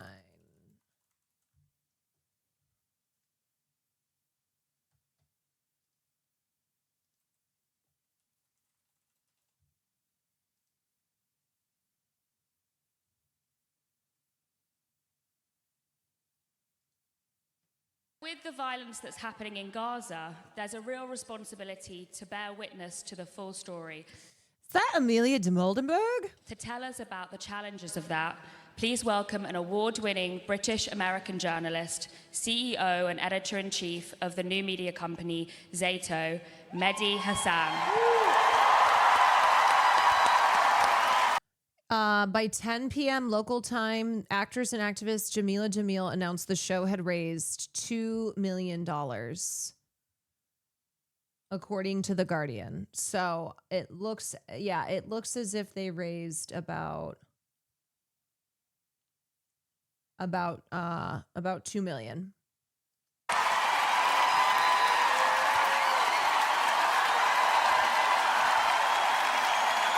Thank you very much. At least Jerry Seinfeld finally spoke up. Just don't look at what he said. Oh yeah, Jerry Seinfeld, who won't shut the fuck up. And he compared Free Palestine to the KKK. Thank you, Wembley.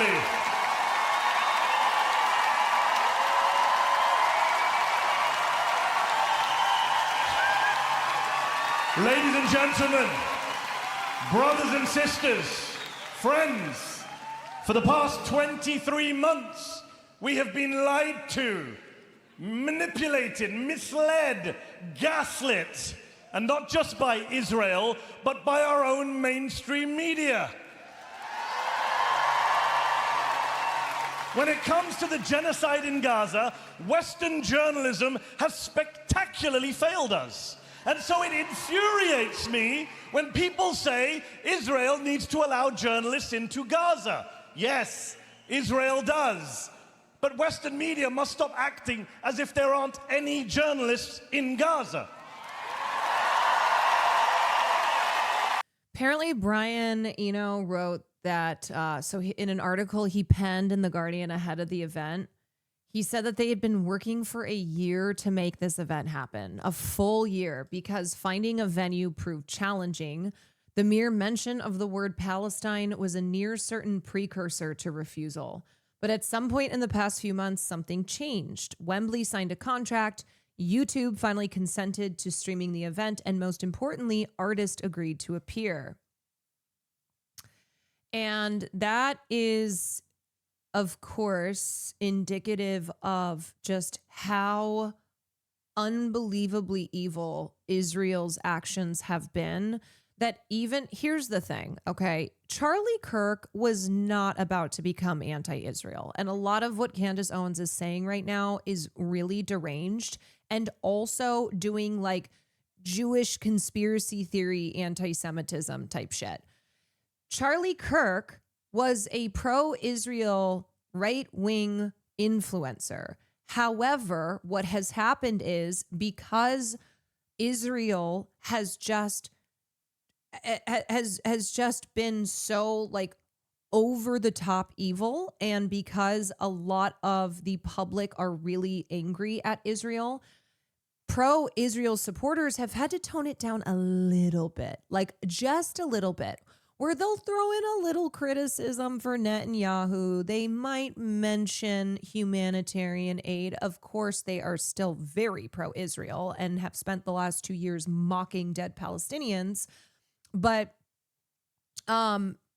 anyway, I just don't, I do not believe that Charlie Kirk was suddenly about to become some like anti-Zionist voice in the space.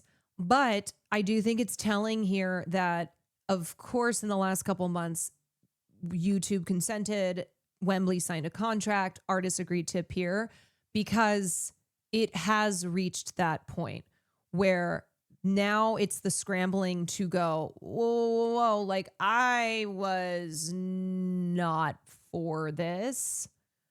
I bear no culpability here. The bravest journalists in the world are in Gaza right now. Palestinian journalists. 270.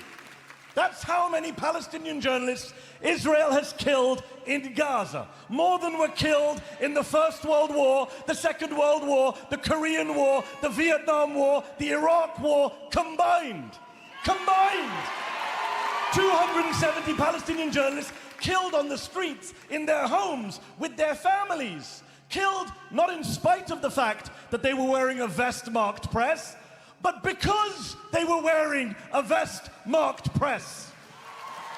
They were not killed by accident as collateral damage. No, they were killed as part of Israel's deliberate campaign to blind the world, to erase all evidence of their crimes. Because to the genociders, there is nothing more dangerous than a camera lens or a microphone. And so they murdered Anas al-Sharif, Hossam Shabbat, Mariam Abu Daqqa, Roshdi Siraj, Muhammad Abu Hattab with 11 members of his family, Bilal Jaddallah, and hundreds more whose names will never be read aloud on CNN or the BBC. And by the way, shame on those Western journalists who have said not a word about the mass killing of their Palestinian counterparts. Shame on them. As a Western journalist myself, I can tell you all this. The Palestinian journalists... Crumpets, what? I was talking about Mehdi earlier and it seemed like you didn't care. When I was linking the Mehdi tweet, why did you hate that? Are you joking or are you being serious? I can't tell if you're doing that thing where you're like crossing over a line and I have to remind you to be normal.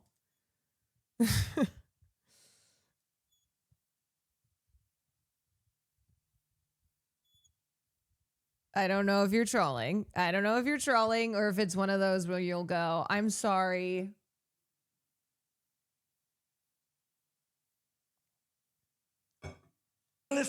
They are the best of us. They are the best of us because they are not just documenting a war or a genocide, they're documenting their own annihilation, their own starvation in real time. And so they have shown the world that you can't bomb the truth away. Say it with me. Say it with me. Say it together. You can't bomb the truth away. I can't hear you, Wembley. Louder. Let's do it again. You can't bomb the truth away. Every fallen journalist leaves behind their footage, their words, their examples. And so it's up to each and every one of us to carry their work forward. Let us honor their sacrifice, not with fear, but with courage, not with silence, but with our loudest voices, not with despair, but with open defiance. To the fallen journalists in Gaza, to the murdered journalists in Gaza, we say your voices are our voices. Your struggle is our struggle. And your truth will not die. And to Israel and to its allies in the media, to those who think they can censor us with violence, with threats, with smears, hear us tonight. Hear us from Wembley. You will not silence Gaza. You will not silence Palestine. You will not silence the truth. And one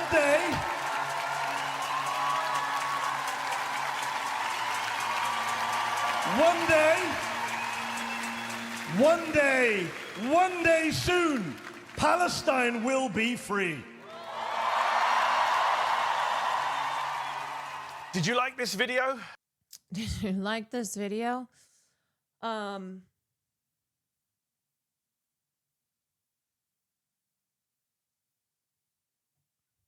want to watch Annie Lennox.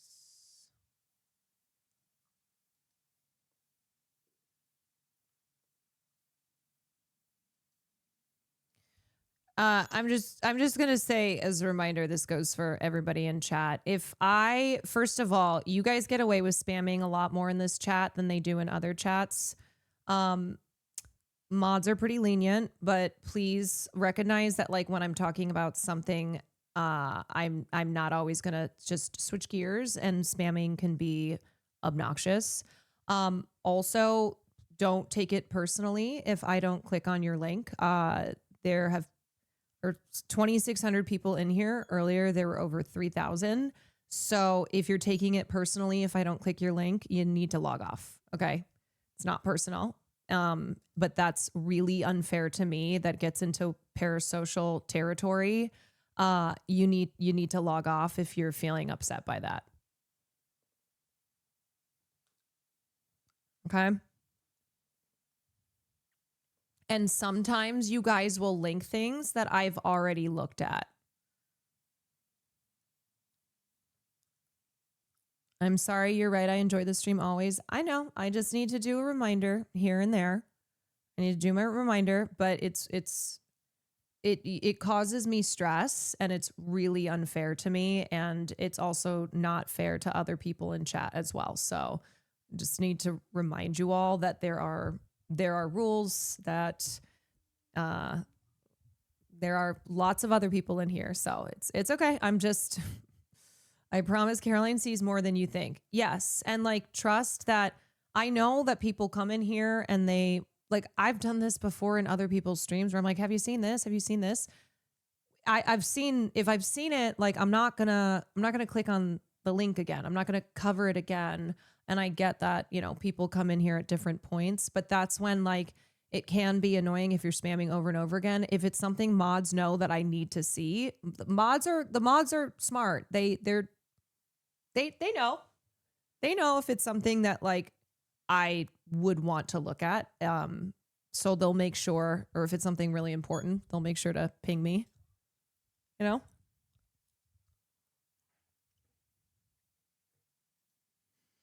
Oh, Annie, my queen.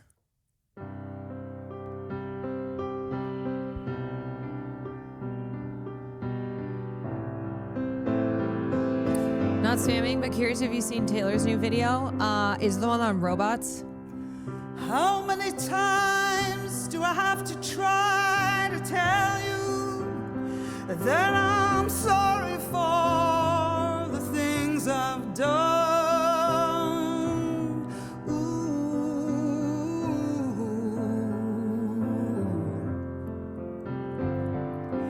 But when I start to try to tell you, that's when you have to tell me, hey, this kind of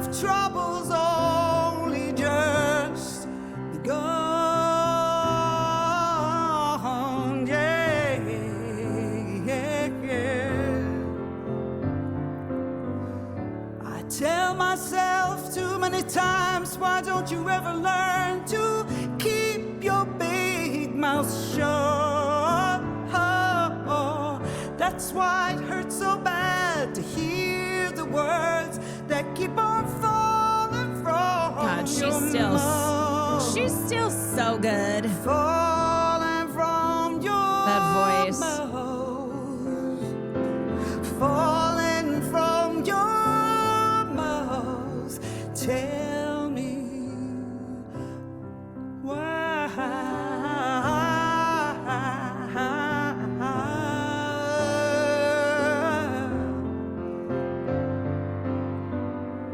I may be mad, I may be blind, I may be viciously unkind, but I can still read what you're thinking.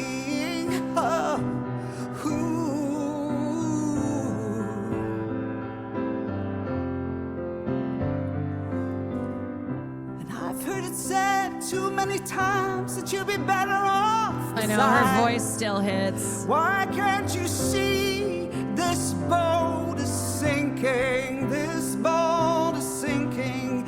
This boat is sinking, sinking, sinking, sinking down. No, I haven't watched Taylor's new video on the robots Go yet. down to the water's edge, and we can cast away those doubts.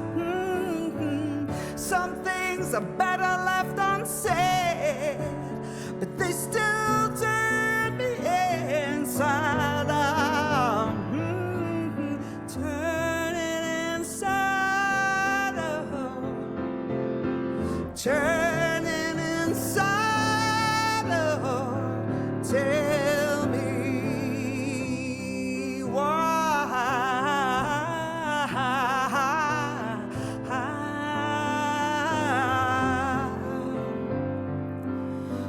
This is the sound of drones and guns. Watch the people run, run, run. Shoot to kill them just for fun.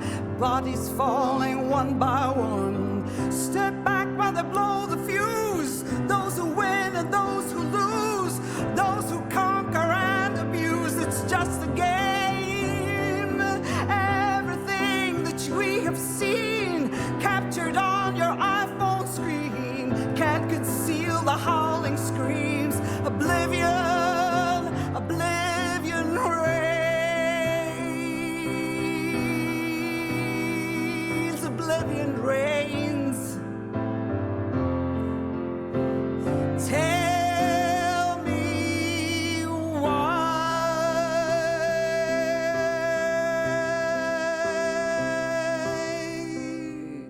Let Gaza live.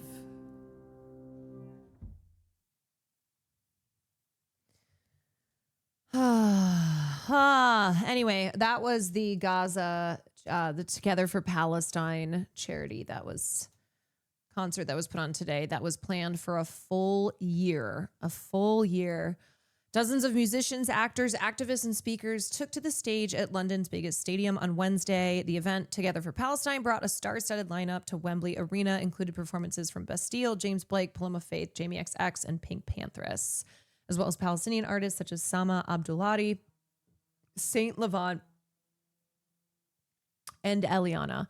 I mean this in the most respectful way possible, but isn't $2 million a little low given the size of the event and celebs and stuff? I'm just thinking of like past fundraisers, like smaller creators came together to get. I wouldn't have thought there'd be more. Like obviously every bit helps, but I don't know, my expectations are out of whack. I mean, I think that's valid. Like we raised $1.7 million on the fundraising stream that we did, not having these types of names. Like I know you're not saying like, oh boo, why didn't you raise more money? I think, yeah, maybe,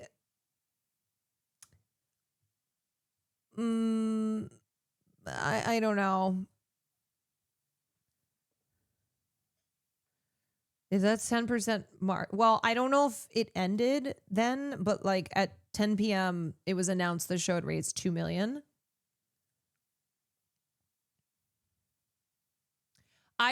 Here's what I will say. What I think is good, I agree. I think this type of event's a very effective in visibility. I think it's good to have a lot of big stars like this who are doing something like putting on a very public fundraiser for Palestine. $2 million is still, it's still a lot of money, but yeah, I get it that like, I don't even think people knew this event was happening today until afterwards when they saw clips. So I think, yeah, it's not Live Aid. It's not We Are the World.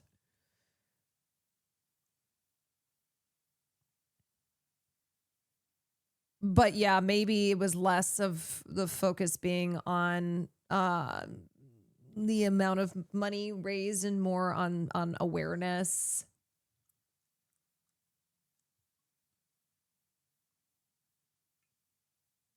You know what's so funny is I do think that that is an interesting example, though, of how it's an interesting example of the power that internet content creators have and like how tuned in their communities are. Because between a group of YouTubers and Twitch streamers, we raised almost the same amount of money because our communities are like very they're like locked in on this kind of stuff. Where we did a live stream, which is the, you know, the nature of what we do here. Like I live stream every night. You guys are used to being a part of a live stream, and it's very community driven. And so I think just showing like, even if you have a lot of really famous people like Florence Pugh and Benedict Cumberbatch, if it's not advertised the right way, or if it's not like an event that you get people involved in, you know, watching and donating who are just community driven that way.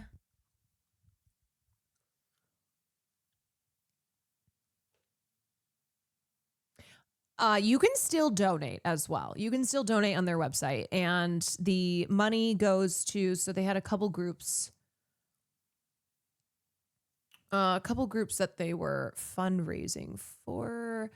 The Palestine Children's Relief Fund, PCRF, which was one of the fundraisers that we had as well, or one of the groups we had as well. Palestinian Medical Relief Society, and Tawan, which runs orphan care programs in Gaza. Several of the speakers criticized other celebrities for staying silent about the ongoing suffering of Palestinians. That's what should be happening. Like, celebrities need to be holding their own accountable. Silence in the face of such suffering is not neutrality. It is complicity, and empathy should not be this hard, and it should never have been this hard, said actor Florence Pugh. There are many artists that I love and that I know you love that have hundreds of millions of followers, and they're saying nothing in this moment, said actor Nicola Coughlan.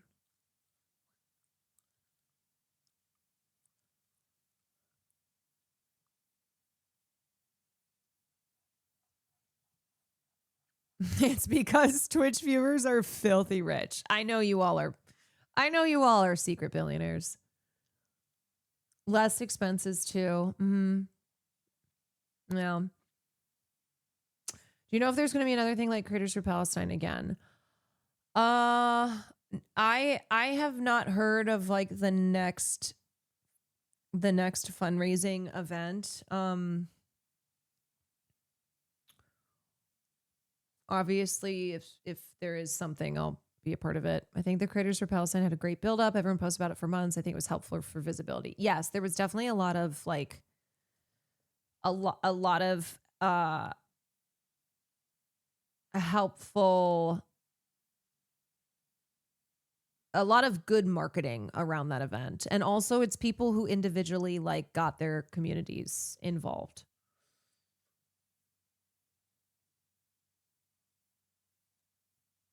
Yeah.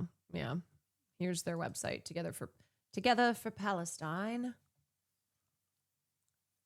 Now it says begins, so I don't know if this is a like,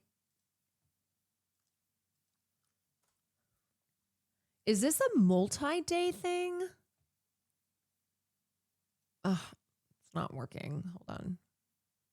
I don't know why. I think the parasocial element of influencers leads to more donations than celebs people like but aren't invested in. Yeah. I agree with that. Okay, wait. That wording is so interesting that it says begins September 17th. So maybe they have a multi-day event. The page had the stream on it right below. It says video unavailable. This video is private.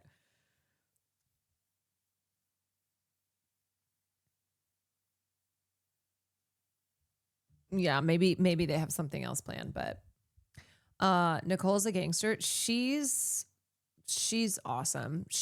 You know what's amazing too is like she's been out here advocating for a minute, and certainly has been advocating before there kind of seemed to be a big wave of celebrities who were speaking out for Palestine, and somehow she seems to have avoided the Zionist attempts to cancel her. I've not seen her lose jobs, at least that we're aware of.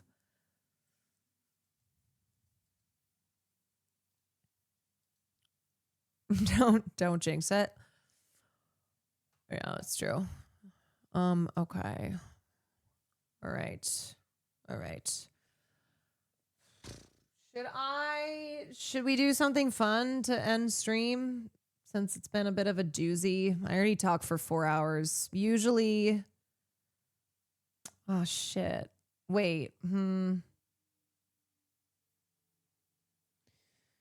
They need it tonight. Actually, okay, wait. BBC is asking if I can do this tonight. It's a live interview. What do you... Should I be like, sorry, I have to game?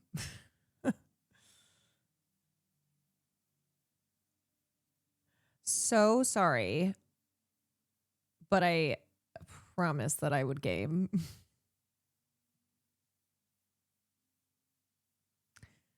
They need it tonight because their show tomorrow most likely won't cover it. That seems bizarre. That seems strange that they wouldn't cover it the next day. Like this is not a 24-hour news story. Like this is not just something that it's like, oh, it's over. It's done.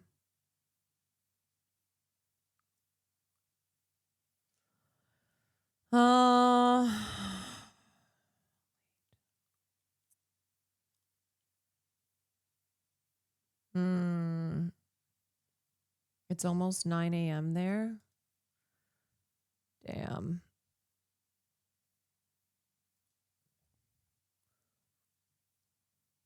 Leave a video to babysit us while you do it. Well, I'm assuming I'll need to like use my camera and everything.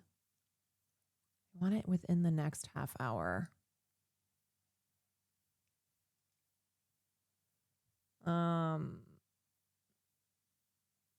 Okay. Well, poop. I'm not going to do that, but how funny if I was like, sorry, BBC, but I'm a gamer and it's time to game. Crumpets, thank you for the 5 gifted subs. Thank you. I accept the apology. Zio, thank you for the gifted. Should I have Farley in the cuck chair? Okay, I'll do it. Can they send...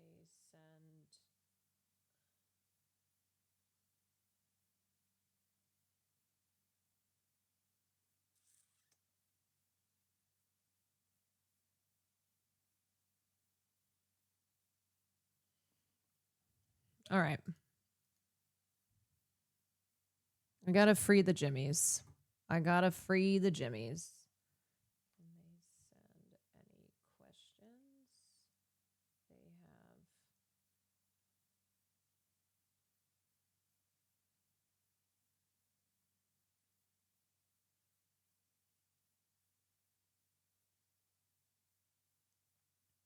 have... What is going on in America? What is happening with Jimmy Kimmel? We talked to Caroline Kwan to find out just what in the hell is going on.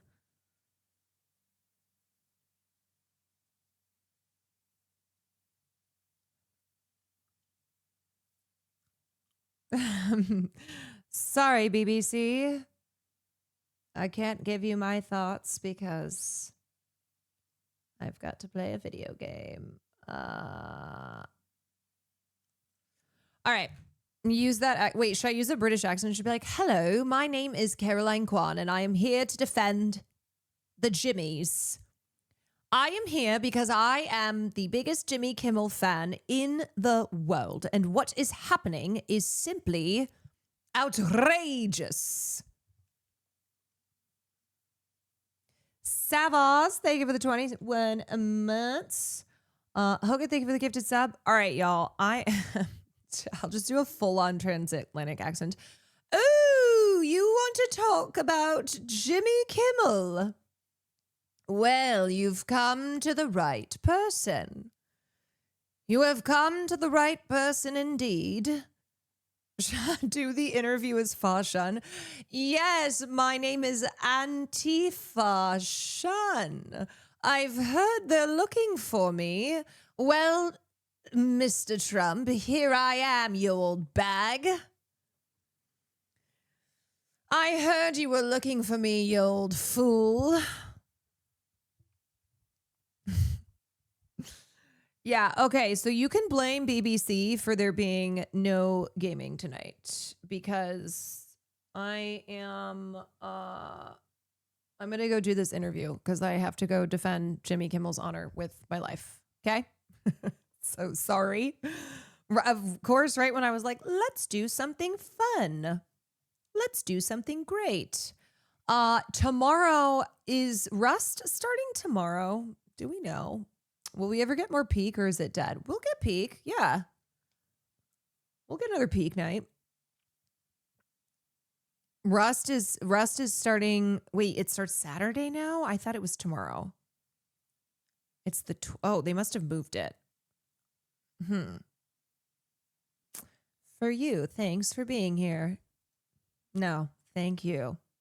Thank you. All right. Then I'll figure something else out. I'll figure something else out for tomorrow. I'm going to raid Will. Let's do BBC Jimmy Kimmel raid. Shit. God, I changed all. This is so annoying because it's good.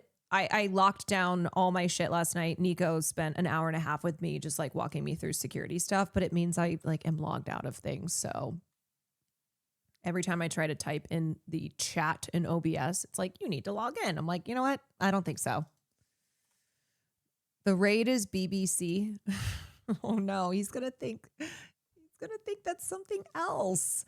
Anyway, all right, y'all. Sorry to cut us short.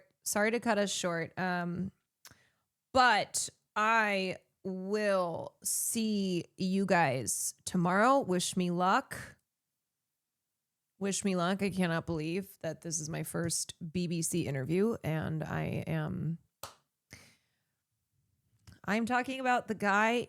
I'm talking about the guy who makes celebrities read mean tweets about themselves. Who would have thunk? Okay. See you tomorrow. Thanks for joining me. Keep your wits about you. Keep your head up. Everything is gonna be A-okay.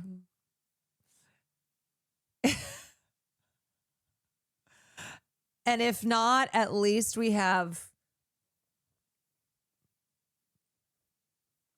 this, you know? All right. Good night, everybody.